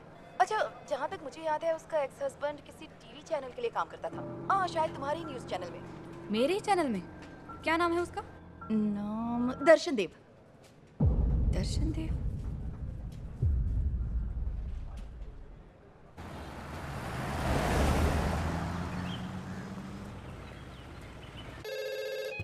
हाँ ज्योति। सर, आपसे कोई मिलने आया है। ज्योति, इस वक्त मैं एक मीटिंग में हूँ। सर, असिस्टेंट कमिश्नर सत्यजीत आए हैं। Assistant commissioner? जी। ठीक है, उन्हें अंदर भेजो। जाइए। आइए सर, लीगल टीम को भी एक बार दिखा देना। Okay sir. Darshan Dev. Satyajit. Please बैठिए। आप लोग जिन केसेस को सॉल्व करते हैं उससे हमें भी मसाला मिल जाता है। दरअसल मैं भी आपसे मिलना चाह रहा था, लेकिन काम ही इतना है कि मुझे वक्त ही नहीं मिल पाया। आप समझ सकते हैं। तो बताइए क्या सेवा करूं? क्या मदद चाहिए आपको हमसे? किसी का स्टिंग ऑपरेशन तो नहीं करवाना? नहीं, दरअसल आपसे एक पर्सनल बात पूछनी थी। पर्सनल? ओके, पूछिए, क्या जानना चाहते हैं? ईवा मारिया के बारे में। देखिए, जिंदगी में मैं आगे बढ़ चुका हूं और ईवा के बारे में मैं कुछ नहीं जानता। आप शायद अब नहीं जानते, लेकिन पहले तो जानते थे ना। मैं तब की बात कर रहा हूं जब आप दोनों में एक तरह का निजी रिश्ता था। देखिए, मैं आपकी कोई मदद नहीं कर सकता। मुझे अभी एक अर्जेंट काम है और सच कहूं तो इन सारी चीजों के बारे में बात करने के लिए ये सही जगह नहीं है। ठीक है ना? मतलब आप समझ सकते हैं मैं क्या कह रहा हूं। ये सब बातें कहीं बाहर बैठकर भी हो सकती हैं। आप जगह बताइए, मैं आ जाऊंगा। हाँ, अगर आपको बुरा ना लगे तो। ओके, अगर आपको वो ठीक लगता है तो ऐसा ही सही। बढ़िया। दर्शन, आप रहते कहाँ पे? कलेक्टर के ऑफिस के सामने वाली बिल्डिंग में। तो वहीं मिले, आपके घर आ जाऊंगा। ठीक है, जैसा आप कहें। तो मिलते हैं।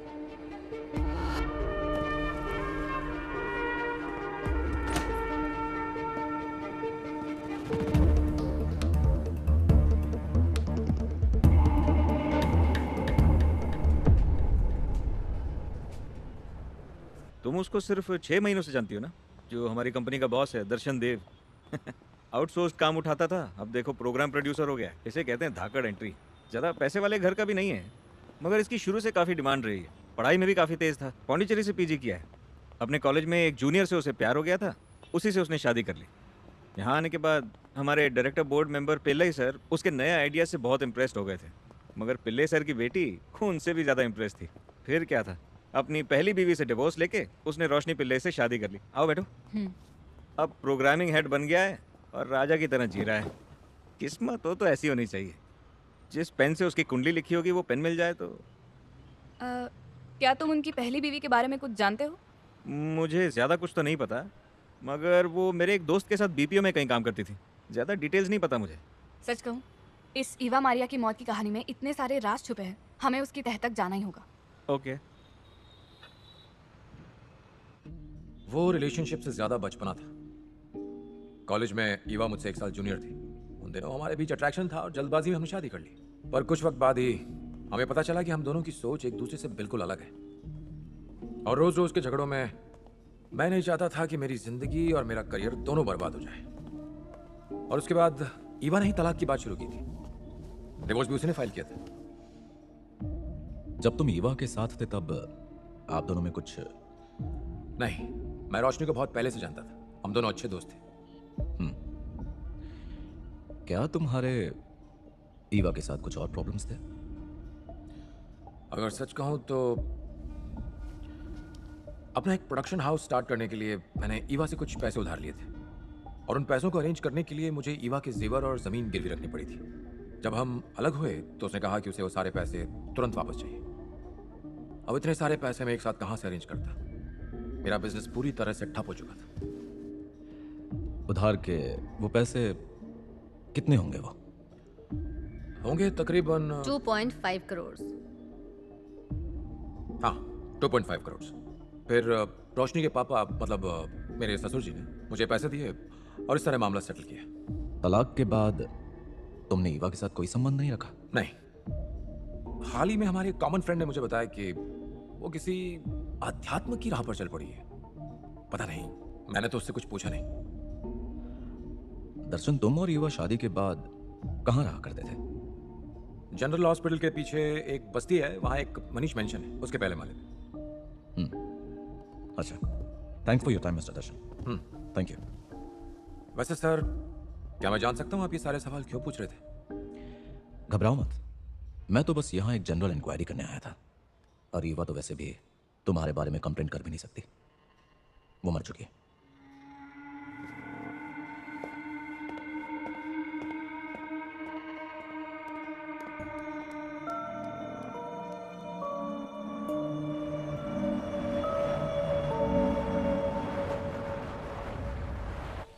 हेलो, हाय सत्या, मैं आनंद पद्मनाभन बोल रहा हूँ। Good morning sir. मैं कई दिनों से आपका फोन ट्राई करने की कोशिश कर रहा था पर फोन लगा नहीं। आपको थैंक्स कहना था। दरअसल एक नए केस में बिजी हो गया था। ओह, एनीवे थैंक यू। आपने जो तरीका बताया उसकी मदद से हमें विक्टिम का पता लग गया है। ये सुन के मुझे खुशी हुई। अच्छा, मैं तुम्हें एक और बात बताना चाहता था, तुम्हारे केस के लिए शायद मददगार हो। कहिए सर। कल एक केस का रेफरेंस ढूंढते वक्त मैंने कुछ पढ़ा। ये काफ़ी वक्त पहले की बात है। कन्याकुमारी के पास ठकले नाम की जगह है। वहाँ अक्टूबर 2019 में एक गार्बेज बैग मिली थी। ये तुम्हारे केस से बहुत मिलता जुलता है, लेकिन उस बैग के अंदर खोपड़ी नहीं थी, किसी लड़की का कटा हुआ हाथ था। सर ये तो बहुत बड़ा सुराग है। ये जगह यहाँ से ज़्यादा दूर भी नहीं है, हार्डली 60 किलोमीटर से होगी। हाँ, मुझे भी वो जगह पता है, इसीलिए तो तुम्हें कॉल किया। सैंपल्स और रिपोर्ट्स तमिलनाडु एफएसएल में है। अगर कोर्ट के जरिए तुम ऑफिशियल अर्जी डालोगे तो बेशक वो तुम्हें दे देंगे। ठीक है sir, thank you once again. Okay Satya, मिलते हैं।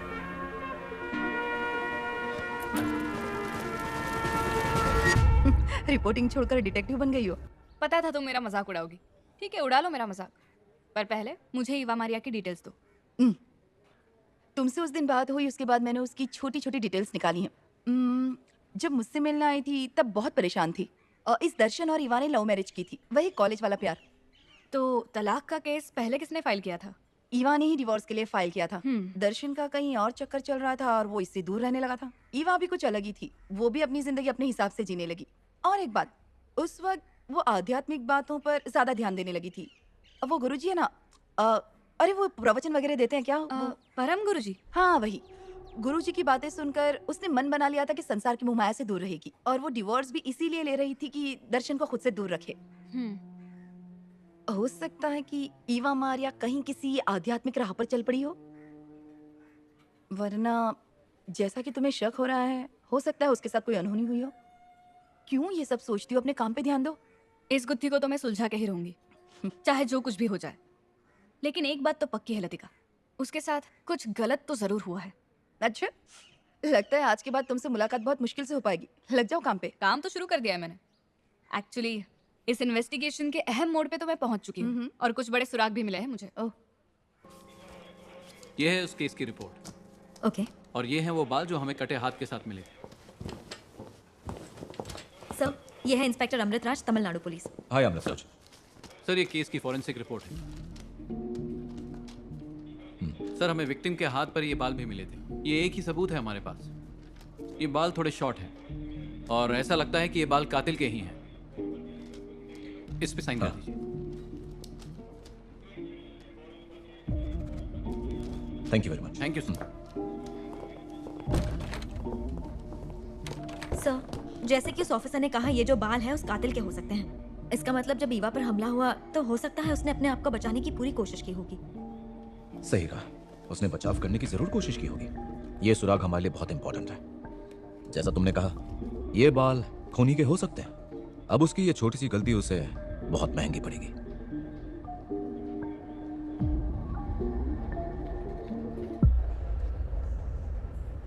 ईवा ज्यादा किसी से बात नहीं करती थी। वो मेरी ही टीम में थी और सिर्फ मुझसे काम की ही बात करती थी, इसलिए उसके बारे में मैं ज्यादा कुछ नहीं जानती। तुम्हें याद है फातिमा, उससे आखिरी बार कब और कहाँ मिली थी? जब उसने जॉब छोड़ा उसके एक दिन पहले। एक्चुअली वो काफ़ी पहले से ये जॉब छोड़ना चाहती थी, इस्तीफा भी दे दिया था, लेकिन उसका नोटिस पीरियड ख़त्म हो उससे पहले ही वो जॉब छोड़कर चली गई थी। जाते वक्त किसी से बात तक नहीं की उसने। क्या तुमने उसके बाद कभी उसे फ़ोन नहीं किया? मैंने कई दफ़ा उसे फ़ोन किया, मैसेज भी किया, पर उसका कोई रिप्लाई नहीं आया। यहाँ पास में ही सखी नाम का विमेन हॉस्टल है। ईवा उन दिनों वहीं पर रहती थी। एक बार मैंने उस हॉस्टल में जाकर पूछा, लेकिन उन्हें भी नहीं पता था कि ईवा गई कहाँ आखिर। उसके बाद कभी कांटेक्ट हुआ? उसके बाद कब किया था? हाँ, मैंने उसे मैसेज करके अपनी शादी का इनविटेशन कार्ड भेजा था। ओह, तब तो रिप्लाई किया होगा। हाँ, रिप्लाई आया। क्या रिप्लाई किया उसने? कांग्रेचुलेशंस कहा, किसी सफर पर निकली हूँ, शादी में नहीं आ पाऊंगी, सॉरी, बस इतना ही लिखा था। जब मैंने पूछा कि तुम कहाँ हो तो उसने रिप्लाई ही नहीं किया। ये इनविटेशन तुमने उसे कब भेजा था?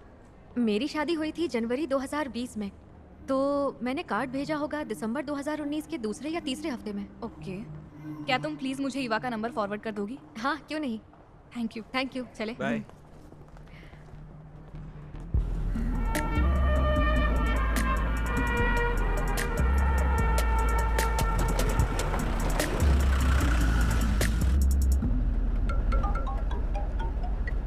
जी कहिए मैम।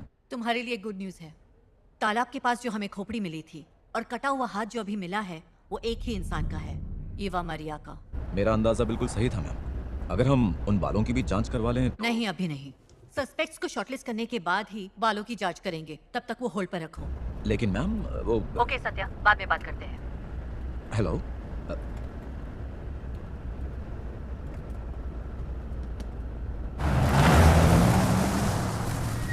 यहाँ सिर्फ हम दोनों रहते हैं, तो सोचा पहला माला भाड़े पे चढ़ा देते हैं। दर्शन इस जगह को देखने के लिए आया था। उसके बाद उसने और ईवा ने शादी कर ली। फिर वो दोनों यहीं पे रहने आ गए। उनके बीच में काफी झगड़े हुआ करते थे क्या? हम साथ रहते थे, मगर उनकी निजी जिंदगी में कभी दखल नहीं थी। हमें लगा कि उनका परिवार इस शादी से खुश नहीं है। पर एक दिन ईवा के पिता उससे मिलने आए, फिर उन दोनों में कोई शिकायत नहीं रही। फिर अचानक पता नहीं उनमें क्या हुआ। जब मैंने सुना दोनों तलाक ले रहे हैं, तो ये जानकर मुझे बड़ा दुख हुआ। उसके पति का किसी और से चक्कर चल रहा था। अच्छा, ईवा ने ये घर कब छोड़ा? जब दर्शन ने यहाँ बंद कर दिया तो वो अकेली हो गई। फिर 2-4 महीना इस घर में रही। फिर उसके ऑफिस के पास एक हॉस्टल है, वहीं रहने चली गई। उसके बाद आपने उसे कभी देखा? नहीं, उसके बाद मैं उसे कभी नहीं मिला। ठीक है, अच्छा, थैंक यू। हम चलते हैं। नमस्ते। बेटा, ईवा के कमरे में उसका कुछ सामान रह गया था। पता नहीं वो इसे जानबूझकर छोड़ गई थी या... याद है हमें वो एक बार दिखी थी? ये तुम कब की बात कर रही हो? जिस दिन हम हॉस्पिटल से वापस आ रहे थे तब की। करीब 2 साल पहले, सितंबर में। उस दिन काफी बारिश हो रही थी। हम ट्रैफिक में फंसे हुए थे। मैंने देखा ईवा एक गाड़ी में बैठी थी। मैंने उसे आवाज दी पर वो सुनी नहीं। क्या वो गाड़ी ईवा चला रही थी या कोई और? ईवा गाड़ी नहीं चला रही थी, एक और लड़की थी। उस लड़की के बाल काफी छोटे थे। मदद के लिए शुक्रिया। ठीक है। प्रकाश सर।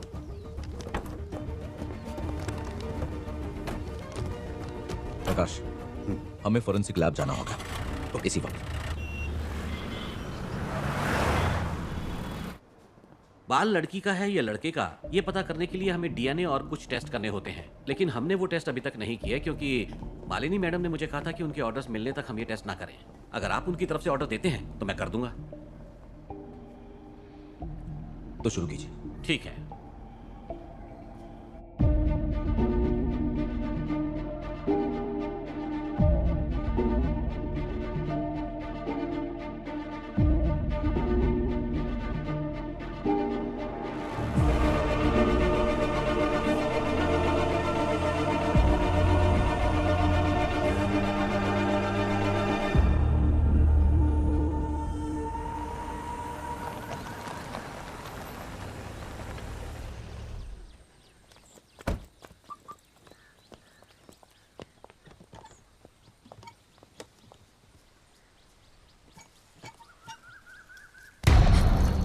डरो मत बेटा, मैं हूँ। मेरी चिन्नू स्कूल से आ गई। बहुत प्यारी लग रही हो। दरवाजा खोलो, अंदर चलते हैं।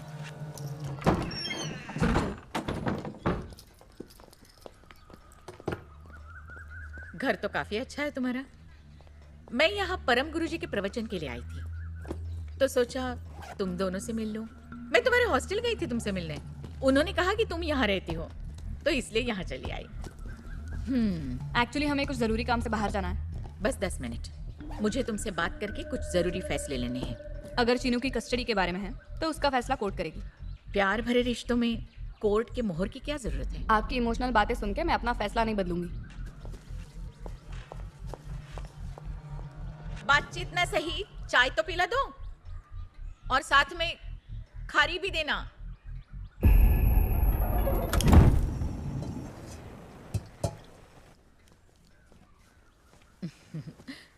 चीनू बेटा, दादी के साथ घर चलो। तुम्हें ढेर सारे खिलौने और चॉकलेट्स लाकर दूंगी। मेरी प्यारी चीनू, दादी की लाडली। एक सेल्फी लेते हैं, फिर मैं वो पापा को दिखाऊंगी।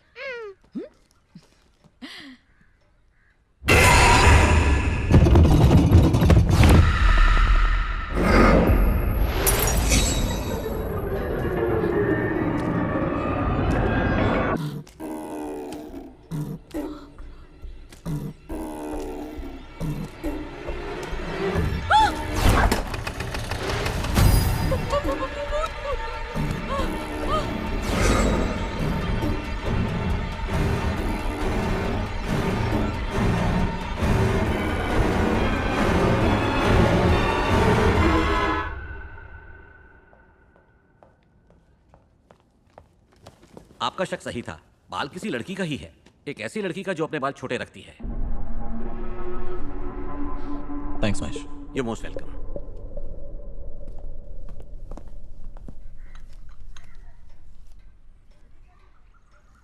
चिनू, वो कहाँ गई?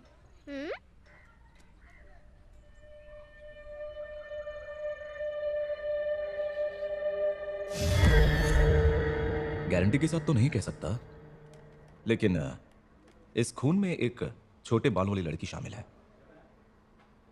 जी, आपको अपडेट कर दूंगा। ठीक है मैम।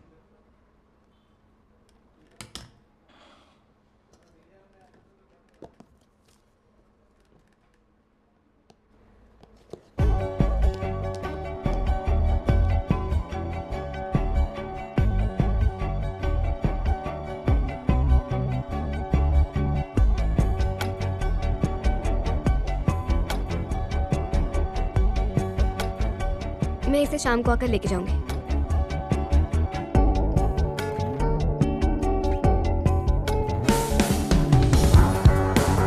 मुझे ये बताओ कि ये नंबर किसके नाम पर रजिस्टर्ड है? मैं इनकी एक फोटो लेती हूँ।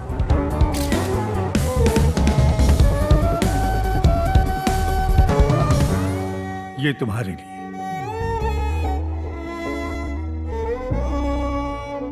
और ये प्रॉपर्टी के कागजात भी।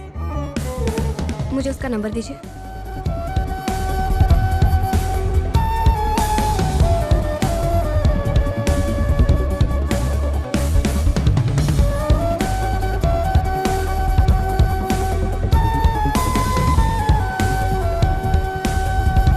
हेलो, हाँ तुम फ्री हो तो मैं आ जाऊँ?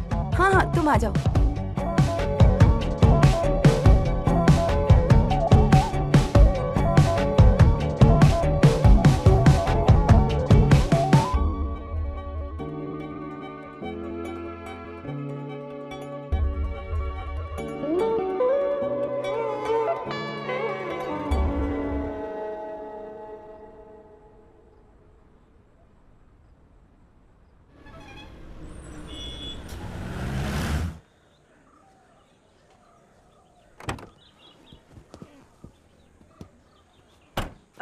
वो एक दिन यहाँ से बिना किसी को कुछ बताए चली गई। यहाँ तक कि अपने कमरे से कपड़े और बैग भी नहीं लिया। आपने कभी उसे फोन नहीं किया? हाँ, फोन तो किया था, लेकिन उसने एक भी फोन नहीं उठाया। फिर मैंने उसे व्हाट्सएप पर मैसेज भेजा था, तब उसका रिप्लाई आया। क्या मैसेज था? अब से मैं हॉस्टल में नहीं रहूंगी, मैं एक सफर पर जा रही हूँ, ऐसे ही उसने कुछ मैसेज में लिखा था। ईवा अकेली रहती थी रूम में? नहीं, उसकी एक रूममेट थी रेखा, वो अकाउंटेंट थी। उसने अपने ऑफिस से कुछ पैसे चुराए थे और उस पर पुलिस केस हो गया था और उसे नौकरी से निकाल दिया। तो क्या ईवा का सामान अभी भी उसके रूम में? नहीं, मैंने उससे मैसेज में पूछा था तुम्हारे सामान का क्या करना है। तब उसने कहा कि उसकी कोई दोस्त आएगी और वो सब लेकर जाएगी। और फिर 2-3 दिन के बाद उसकी दोस्त आई और वो सब कुछ लेकर चली गई। तो क्या आपने उसकी दोस्त को देखा था? उस दिन तो मैं सॉरी मैडम, उस दिन तो मैं यहाँ पर नहीं थी। फिर रेखा ने ही उसका सारा सामान उसकी दोस्त को दे दिया। नीला, रेखा की डिटेल्स ले लेना है इनसे। ठीक है सर। Thank you. सर, एक मिनट। कुछ दिन पहले एक लड़की यहाँ ईवा के बारे में पूछने आई थी। और क्या पूछा उसने? उसने वही सब पूछा जो आपने पूछा, और उसने मेरा नंबर भी लिया। कह रही थी मुझे फोन करेगी। अगर वो फोन करे या दोबारा यहाँ आए, हमें इन्फॉर्म कर देना। ठीक है सर। नीला आपको नंबर दे देगी। हाँ। जो एड्रेस हमें हॉस्टल से मिला, वहाँ कोई रेखा नहीं थी। ईवा मरिया के फेसबुक फ्रेंड्स में चेक करो, हो सकता है रेखा उसकी फ्रेंड लिस्ट में हो। सब रेखा नाम का एक प्रोफाइल तो है सब। तो क्या वो रेखा ही है जो कोई भी सुराग पीछे नहीं छोड़ना चाहती? जरा ईवा की एक बार प्रोफाइल खोलना। देखते हैं आखिरी फोटो कब पोस्ट हुई थी। ये 12 अप्रैल 2020 की है। सारे वाराणसी के रैंडम शॉट्स हैं यहाँ पर। एक बात तो तय है कि जिसने भी ये फोटोज ली हैं वो ईवा मरिया बनकर इस प्रोफाइल को यूज कर रहा है। जरा और ढूंढो, उसकी शक्ल शायद दिख जाए। Yes sir. जरा थोड़ा सा पीछे जाना। ये वाली? नहीं, पिछली फोटो। Okay sir. थोड़ा जूम करो। ये पीछे खड़े हुए लोग आखिर कर क्या रहे हैं? सर, ऐसा लग रहा है वो लोगों को मास्क दे रहे हैं। नीला सर, टीम से कहो अर्जेंट मीटिंग है अभी। ओके। उसकी मौत के बाद भी उसका फोन और उसकी फेसबुक प्रोफाइल को यूज कर रहा था। कोविड-19 वाराणसी में हुई पहली मौत। प्लीज सुरक्षित रहिए। वाराणसी में पहली कोविड-19 डेथ रिपोर्ट 4 अप्रैल 2020 में आई थी, तो उन दिनों जो उसने फोटो खींची थी वो उसने डाली एक हफ्ते बाद 12 अप्रैल को, और उसके अगले ही दिन उसने ये फोटो डाली 13 अप्रैल को, और उसके बाद उसने ईवा का फोन स्विच ऑफ कर दिया। इसका मतलब खूनी ईवा बनकर सबके साथ कांटेक्ट में रही और ये सिलसिला 6 महीने तक चलता रहा, जो खत्म हुआ वाराणसी में। तो आपको लगता है कि कातिल लौटकर अपने शहर वापस आया होगा? यस, यही हमारा सुनहरा मौका है। उन दिनों जब पूरा देश लॉकडाउन के पहले फेज में था, तब हेल्थ डिपार्टमेंट या LSGD के डेटाबेस में केरला में दूसरे राज्यों से आए हुए लोगों की एक लिस्ट होगी। सर, पैंडेमिक के दौरान लोगों को चेक करने की ड्यूटी पर मैं भी था। वाराणसी में तब अलग अलग शहर के तकरीबन 1000 लोग फंसे हुए थे। उन्हें अपने राज्य में सरकार ने अलग अलग बसों में भेजा था। हो सकता है मुजरिम उसी बस में आया हो। कुछ बसेस केरला भी आई थी। तो हमें वो सारे नाम निकालने होंगे जल्द से जल्द। दे दो सर।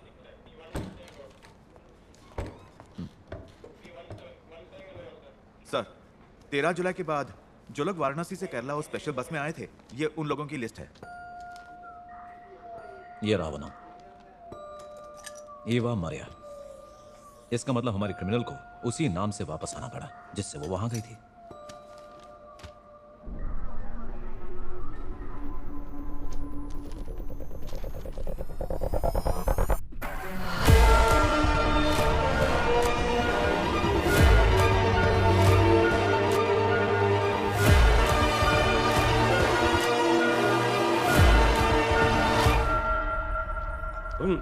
बराबर नंदकिशोर नाम मेरा ही है। वो मैं जानता हूं, इसलिए मैं यहाँ आया हूँ मामा। अच्छा, मुझे एक और नाम के बारे में जानकारी चाहिए। ईवा मारिया। आप एक दूसरे को जानते हो? बिल्कुल। अरे हम दोनों वाराणसी से केरला एक ही तो बस में आए थे। शुरुआत में सीट को लेकर बहुत झगड़े हुए, लेकिन फिर मैंने उससे जाकर बात की और हम अच्छे दोस्त बन गए। मामा, जिस ईवा मारिया की आप बात कर रहे हैं, क्या वो यही है? ये कौन है? यही है ईवा मारिया। ईवा मारिया ने क्या प्लास्टिक सर्जरी कर ली? अरे ईवा से तो मैं हाल ही में मिला था बेटा। कहाँ मिले उससे? कहाँ मिला? पीने के बाद मिला। वो यही शहर में आसपास दिखी थी मुझे, लेकिन ठीक से याद नहीं कहाँ देखा था। मामा, ये किसी मासूम लड़की की मौत के बारे में है। अगर आपको कुछ भी याद आए तो मुझे फोन कर दीजिएगा। बेटा कुछ देकर नहीं जाएगा? इतने में तो 2 बार याद आ जाएगा। कहाँ दिखी थी? मीटिंग शुरू हो गई क्या? नहीं, अब शुरू होगी। सर कहाँ? अंदर ही हैं, आपके लिए पूछ रहे देर थे। हो गई आज काफी। सर। मुझे सुबह तुम्हारे फोन से कुछ अजीब से मैसेज आ रहे थे। कॉल बैक किया तो स्विच ऑफ। सॉरी सर, मेरा बेटा फोन के साथ खेल रहा था। आजकल लोगों को मैसेज भेजता है और फिर फोन बंद कर देता है। ये नया खेल है उसका। बच्चों को इस तरह फोन से खेलने मत दिया करो। तुम्हारा बेटा मैसेज भेज रहा था, लेकिन सामने वाले को लगता है तुम भेज रहे हो। Sorry sir. ये केस बाकी केसेस से बहुत ही पेचीदा है। हम पहले खुद से कुछ सवाल पूछते हैं जो किसी भी केस को सुलझाने में मदद करते हैं। चलिए पहला सवाल देखते हैं। शिकार कौन बना? Who is the victim? आमतौर पर हमारे पास विक्टिम की जानकारी होती है, वो कौन है, कहां से है, लेकिन इस केस में नहीं थी। हमें तो ये तक नहीं पता था कि वो आदमी है या औरत, पर आखिरकार वो रहस्य भी खुल गया। ईवा मारिया। अब दूसरा सवाल, कब? ईवा मारिया की मौत कब हुई थी? इस सवाल का जवाब हमें फोरेंसिक ने दिया। ईवा मारिया को मारा गया था सितंबर 2019 में, और उसके बाद हमारे सामने एक और सवाल उठ गया, कैसे? ईवा मारिया की मौत कैसे हुई? क्योंकि ईवा मारिया की खोपड़ी जिस प्लास्टिक बैग में हमें मिली, उससे यह नहीं लगता था कि वो एक एक्सीडेंट है। ईवा को मारने की पूरी प्लानिंग की गई थी। उसके शरीर के टुकड़े किए गए और उनको अलग अलग जगह पर फेंक दिया गया। सबसे पहले हमें हाथ लगी ये खोपड़ी, और उसके कुछ ही दिनों के बाद हमें उसके शरीर का एक और हिस्सा मिला, उसका हाथ। यानी कि कातिल बेरहम और सनकी है, जो अब भी आजाद बाहर घूम रहा है। अब जो मैं आपसे कहने वाला हूं वो सिर्फ मेरी ही सोच है। क्यों ना हम खुद से पूछें, क्यों? ऐसी क्या वजह थी कि खूनी को ईवा को इतनी बेरहमी से मारना पड़ा? तुम कहना क्या चाहते हो सत्यजीत?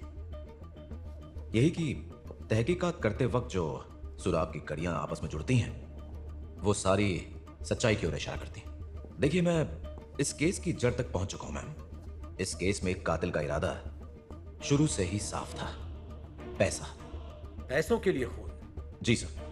माना ईवा को कोई दोस्त या परिवार नहीं था, लेकिन सच यह है कि उसके नाम करोड़ों की जायदाद थी। इसलिए कातिल ने उन्हीं पैसों के लालच में उसे कत्ल किया। ईवा के पिता ने अपनी वसीयत में ईवा के नाम पर जो करोड़ों की जमीन की थी वो उसके मरने के कुछ ही महीनों बाद उसी के नाम से बेच दी गई। ओह, मतलब कोई बहरूपिया था? जी मैम, एक बहरूपिया। ईवा के कातिल ने सिर्फ उसकी जान ही नहीं ली, बल्कि ईवा मरिया के नाम की पहचान भी चुरा ली थी। वो सिम कार्ड जो ईवा के नाम पर था वो भी उसके मरने के कई दिनों बाद तक एक्टिव रखा गया। रिकॉर्ड्स के मुताबिक 7 महीनों तक वो नंबर चालू था। एक सवाल है सर, अगर तीसरा कोई हमारा फोन यूज करता है जो हमें जानते हैं, उन्हें पता चल जाएगा? फोन से सिर्फ फोन कॉल्स ही नहीं किए जाते, मैसेज भी भेज सकते हैं, चैट भी कर सकते हैं। उदाहरण के तौर पर अगर तुम्हारे घर का कोई बच्चा तुम्हारे फोन से किसी को व्हाट्सएप पर खेलते खेलते आगे मैसेज भेज दे तो सामने वाले को क्या लगेगा? किसने मैसेज भेजा है? मैंने। जाहिर है लोगों को यह भरोसा दिलाने के लिए कि ईवा ही उन्हें मैसेज कर रही है, कातिल ने बड़े शातिर तरीके से उन्हें रिप्लाई करना शुरू कर दिया। ईवा के व्हाट्सएप पर उसका डीपी बदलना, फेसबुक पर फोटोज अपलोड करना, ये सब एक चाल थी दुनिया को बताने के लिए कि ईवा अब धर्म की राह पर चलने लग गई है। मतलब खूनी ने ईवा को मारने के बाद खुद ईवा बनकर उसकी जायदाद हड़प ली। खूनी काफी शातिर है। जी मैम, वो खूनी जिसने ईवा की करोड़ों की जायदाद पर कब्जा किया है असल में एक लड़की है। लड़की? जी सर, जो दिमाग से है सनकी लेकिन उतनी ही शातिर भी। एक ब्रिलियंट फीमेल क्रिमिनल। उसके बारे में कुछ पता चला? इस केस का सबसे अहम टर्निंग पॉइंट एक ऐसी फोटोग्राफ है जो मुझे शक है कि खूनी की हो सकती है, और वो फोटोग्राफ मुझे मिली है कुणाल नाम के एक लोकल ब्रोकर से, जिसने रजिस्ट्रार के ऑफिस से वो फोटो निकाली। इस मीटिंग से बस 10 मिनट पहले ही वो फोटोग्राफ मुझ तक पहुंची। जो घर और जमीन ईवा के पापा ने उसके नाम की थी वो मार्च 2020 में कोची के एक एजेंट के जरिए बेची गई थी। रिकॉर्ड्स के मुताबिक सब रजिस्ट्रार ऑफिस में ईवा मरिया खुद गई थी जमीन को बेचने के लिए, पर उसने सब रजिस्ट्रार ऑफिस में जो आईडी प्रूफ दिया और उस पे जो फोटो है वो ईवा मरिया से मैच नहीं करती। तो फिर? वो कोई और लड़की थी जिसके छोटे बाल हैं और जो ईवा मरिया बनकर उस दिन रजिस्ट्रार ऑफिस पहुंची। सर, अगर फोटो मिल गई है तो ढूंढना शुरू करें? ये तो खुद के पैर पे कुल्हाड़ी मारने जैसा है। एक क्रिमिनल जो इतना शातिर प्लान इतनी बारीकी के साथ पूरा कर सकता है, उसके लिए तो ये हमारी तरफ से एक भाग जाने का न्योता होगा। सर, मुझे लगता है कि ईवा मरिया के खूनी से अब मैं ज्यादा दूर नहीं हूं। 72 आवर्स, मुझे 72 घंटे दीजिए और ये केस सॉल्व हो जाएगा।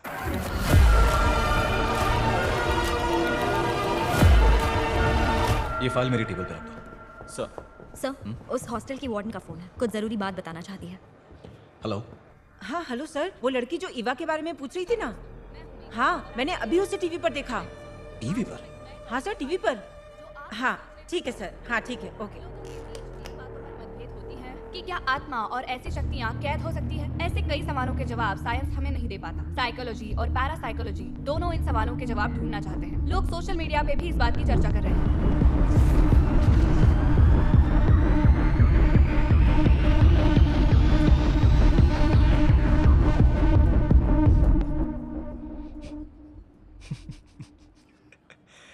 सॉरी, मैं हंसना नहीं चाहता, लेकिन तुमने जो भी कहा है उसे मानने के लिए इस जूस में कुछ मिलाना पड़ेगा। ये साबित करने के लिए मेरे पास कोई सबूत नहीं है। जो मैंने बताया वो कुछ हादसे थे जो पिछले दिनों में मैंने घर में देखे। ऐसा कोई राज है जो ईवा मरिया की आत्मा इस दुनिया को बताना चाहती है, वो भी मेरे जरिए। मुझे जब ये पता चला तब मैं भी उसके जवाब ढूंढने लगी, और तब से मेरे घर में हादसे कम हो गए। खैर, इन भूतिया स्टोरीज के अलावा तुम्हें अपनी इन्वेस्टिगेशन से क्या पता चला है?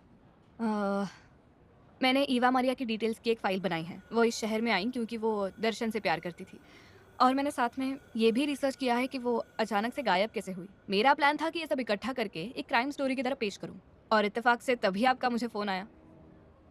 ईवा मरिया मर चुकी है ये तो कंफर्म हो गया था, पर उसकी मौत कैसे हुई ये मुझे जानना है। और सर, मुझे एक बहुत बड़ी बात पता चली है। मेरी दोस्त लतिका ईवा मरिया का डिवोर्स केस हैंडल कर रही थी, और उसने मुझे बताया कि जब वो दोनों आखिरी बार एक दूसरे से मिले थे, ईवा को डर लग रहा था कि कोई उसकी जान लेने वाला है, वो भी एक लड़की। ओह, ये तो दिलचस्प है। हमें भी यही लगता है कि यह खून किसी लड़की ने ही किया है। लगता है तुम्हारी वो दोस्त इस केस में शायद हमारी मदद कर पाएगी। क्या मैं उससे मिल सकता हूँ? हाँ, क्यों नहीं, मैं अभी उसे फोन करती हूँ। ठीक है।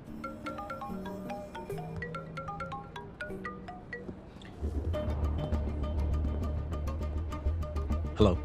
याद आया, मुझे याद आ गया कि ईवा मरिया कहाँ दिखी थी, है?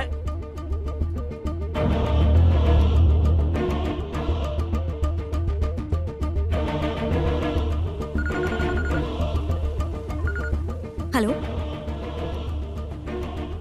जी सर। स्ट्रीट नंबर 18 पे। ओके फाइन सर, रखती हूँ। लतिका से मेरी बात हो गई, वो हमारी मदद करेगी। ओह, अच्छी बात है। बाय द वे, मेरे पास उस लड़की का फोटो है जिसने शायद ईवा का खून किया है। मुझे तुम्हारी जरूरत पड़ेगी उसको पहचानने के लिए। जरूर सर। तो फोटो दिखाऊं तुम्हें? हाँ। वो लड़की ये है।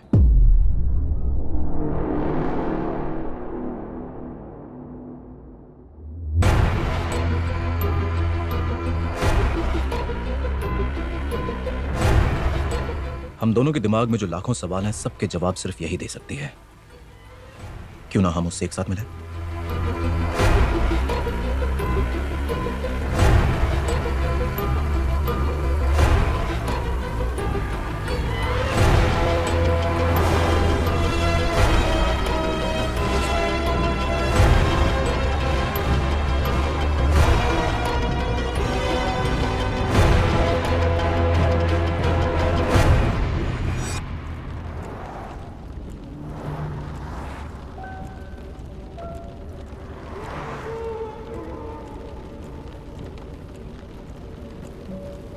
ईवा, उस बैग में जो कुछ भी है ना, वो सब कुछ तुम्हारा है। तुम्हें दिलचस्पी नहीं है, पर इन पैसों को दिलवाने में मैंने बहुत मेहनत की है। कम से कम इनसे मेरी फीस तो दे देना। दर्शन तो अपनी जिंदगी में आगे बढ़ चुका है, तुम्हारे सामने अपनी पूरी जिंदगी पड़ी है। ईवा, भूल जाओ उसे। नहीं, मैं दर्शन को इतनी आसानी से नहीं भूल सकती। उससे मिलने के बाद ही मैंने हंसना और जिंदगी जीना सीखा। और अब ईवा, जिंदगी में सब कुछ हमारे हिसाब से नहीं होता, पर हमें जीना तो पड़ता ही है। आज तुम्हारे पास सब कुछ है, फिर भी तुम दुखी हो, और मैं क्या बताऊं। पता है ईवा, मेरे पापा ने एमबी प्रॉपर्टीज के अंदर जो विलास बनाने शुरू किए थे, उसके लिए 37 लोगों से पैसे लिए एडवांस के तौर पर। लेकिन जब उन लोगों को चाबी देनी थी, तब तक विलास तैयार नहीं थे। और एक दिन अचानक पापा चल बसे। अब सारी जिम्मेदारी मुझ पर है। अगर 1 महीने के अंदर मैंने उन लोगों के हाथ में चाबी नहीं दी, तो वो लोग मुझ पर केस भी कर सकते हैं। हो सकता है कि मुझे जेल भी हो जाए।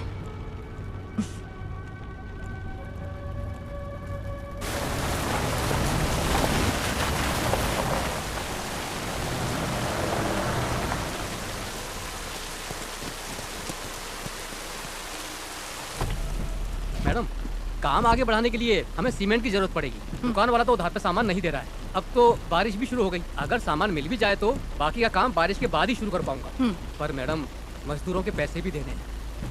अगर थोड़े पैसे मिल जाते तो अच्छा होता। मुझे 3-4 दिन का टाइम और दे दीजिए, कहीं से पैसों का इंतजाम कर रही हूँ। मैडम, मैंने सारे औजार आपके घर में रख दिए हैं। काम शुरू होते ही ले जाऊंगा। ठीक है, ये लीजिए चाबी। ओके। और मैडम, थोड़ा सा मेरे बारे में भी सोचिएगा। अब ये भी कोई कहने की बात है। चलता हूँ मैडम।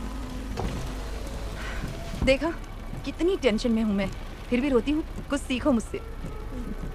एक काम करते हैं, मेरे यहाँ चलते हैं और आज तुम वहीं रुक जाओ।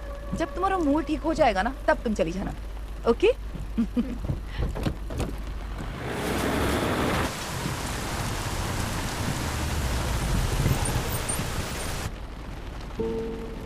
ईवा, वो ईवा है ना? ईवा,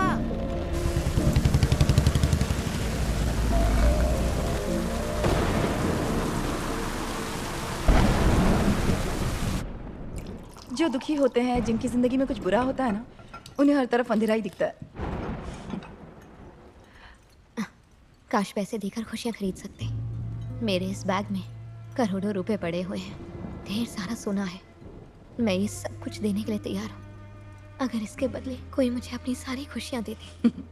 सही कहा, खुशियां नहीं खरीद सकते, पर ये तो पी ही सकती हो। पियो, अब अपने सारे गम भुला दो। अगर इससे तुम्हारा दुख कम नहीं हुआ, फिर कोई और रास्ता ढूंढ निकालेंगे। चीयर्स।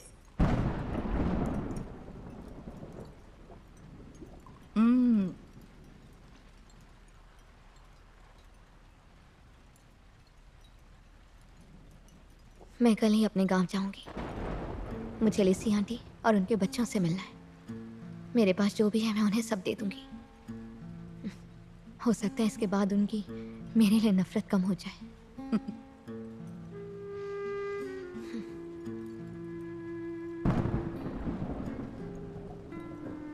फिर एक सफर पे चली जाऊंगी। जैसे एक नदी का सफर होता है ना, पहाड़ों से लेकर समंदर तक, वैसा ही एक सफर। शुरुआत में मुश्किलें आएंगी पर अंत में सुकून होगा।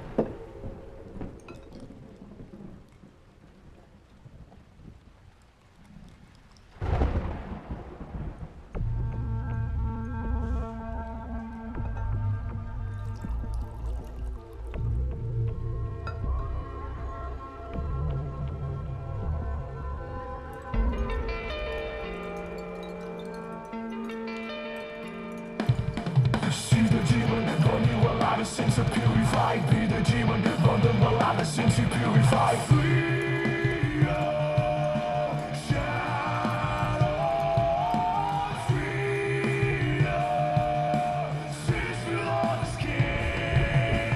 All your lies down beneath the sky, let it roll to light. Hidden and disguised, tear it out, let it bleed the sky. All the sins are purified, be the demon, burn them alive, the sins are purified,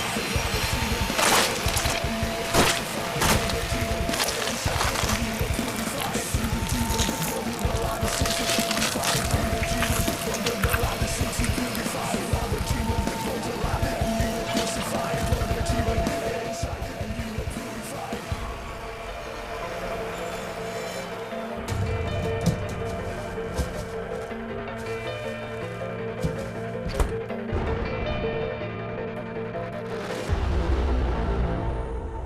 और ये वही fridge है जो अब मेघा के घर पे है।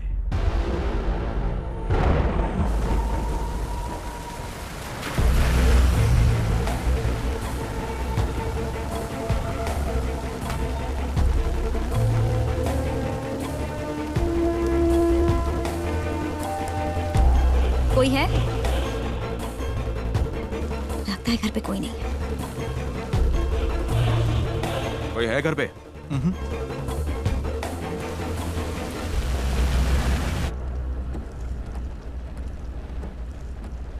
तो आपको कैसे पता चला कि लतिका ही खूनी है? मुझे पहले से ही शक था कि अपराधी कोई ऐसा है जो वकालत की अच्छी जानकारी रखता है। जब तुमने मुझे अपनी एडवोकेट दोस्त के बारे में बताया जिसने तुम्हें ईवा की जानकारी दी, मेरा शक यकीन में बदल गया। और फिर मुझे जो उसके बाद कॉल आया, याद आ गया कि ईवा मारिया को कहाँ देखा था। मैंने उसे देखा था डिस्ट्रिक्ट कोर्ट के बाहर। उसने ना वकीलों वाले कपड़े पहने थे। उससे मेरा यकीन और मजबूत हो गया।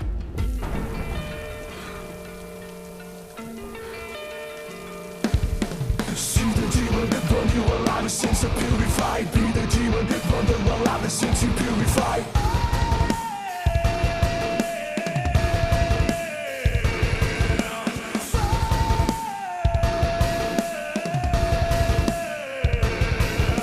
See the demon that burn you alive, the sins are purified. Be the demon that burn them alive, the sins you purify. See the demon that burn you alive, the sins are purified. Be the demon that burn them alive, the sins you purify. खून करने के बाद वो जानती थी कि ईवा के बारे में कोई नहीं पूछने वाला। ईवा की लाश के टुकड़े टुकड़े करके अलग अलग जगह फेंक दिए। इससे सेटलमेंट के पैसे और जेवर तो मिले ही, जो ईवा ने दर्शन के लिए गिरवी रखे थे। पर उसकी लालच इतने पैसों से भी नहीं भरी। ईवा के नाम पर उसके पिता ने जो घर और जमीन की थी, वो हड़पने के लिए उसने एक प्लान बनाया। ईवा के आधार कार्ड पर बिना किसी डिटेल्स को चेंज किए उसने सिर्फ अपना फोटो लगा दिया। इस तरह लतिका ने एक फेक आईडी प्रूफ बना लिया और फिर उस आईडी प्रूफ की मदद से उसने एक नया बैंक अकाउंट खोला। एडवोकेट लतिका को कानून के दाव पेच और उसकी कमियां बहुत अच्छी तरह पता थे। इसीलिए बिना शक के दायरे में आए उसने ब्रोकर के साथ मिलकर वो प्रॉपर्टी बेच दी। उसने सौदे में एक मोटी रकम कैश में मांगी, बाकी बची हुई रकम को उसने अकाउंट में जमा करा दिया और तुरंत विथड्रॉ भी कर लिया। वो कम से कम 2-4 लोगों को यह विश्वास दिलाना चाहती थी कि उस दौरान ईवा मरिया जिंदा थी। उसने अलग अलग लोगों को अलग अलग जगहों से मैसेज किया ईवा बनकर, और जब उसे लगने लगा कि उसका मकसद अब पूरा हो चुका है, उसने वो पहचान छोड़ने का फैसला कर लिया और उसने सबसे कहा कि ईवा एक आध्यात्मिक सफर पर निकल पड़ी है, इसलिए वो खुद ईवा बनकर घूमने निकल गई वाराणसी में।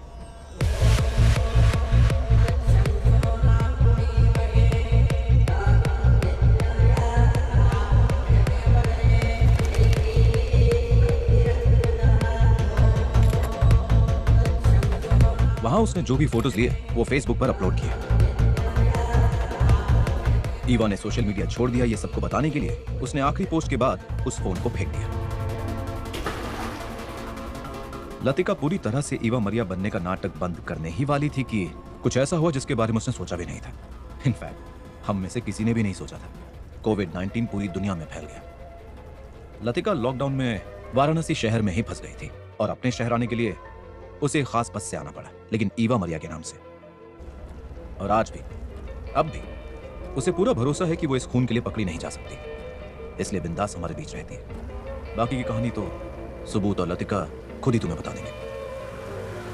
फिलहाल वो सारे सबूत मिटाने की फिराक में होगी।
सुबह लोगों को मिली दिल दहला देने वाली मौत की खबर। एडवोकेट लतिका नायर एक वकील होने के साथ ही एमबी प्रॉपर्टीज की मालकिन भी थी। उनकी मौत फ्रिज के ब्लास्ट होने से हुई। डॉक्टर्स का कहना है कि उनकी मौत फ्रिज से निकलने वाली हानिकारक गैस की वजह से हुई और इस केस को नाम दिया जा रहा है रेफ्रिजरेटर किलिंग। अपने आप में ये एक अनोखा हादसा है। मैंने आपको जो भी बताया उस पर अब तो विश्वास हो गया होगा। देखो, समझ और विश्वास का अलग अलग नजरिया होता है ना, वो कभी भी मिल नहीं सकता। मैं एक पुलिस ऑफिसर हूं, इसलिए इस केस में समझ का साथ दूंगा। ये बात तो अजीब है, लेकिन ये मौत फ्रिज फटने से ही हुई है, इसलिए मैं यही कहूंगा कि ये एक हादसा था। मेरी समझ में तो यही आ रहा है। मुझे कुछ जरूरी काम है, मैं तुम्हें बाद में फोन करता हूं।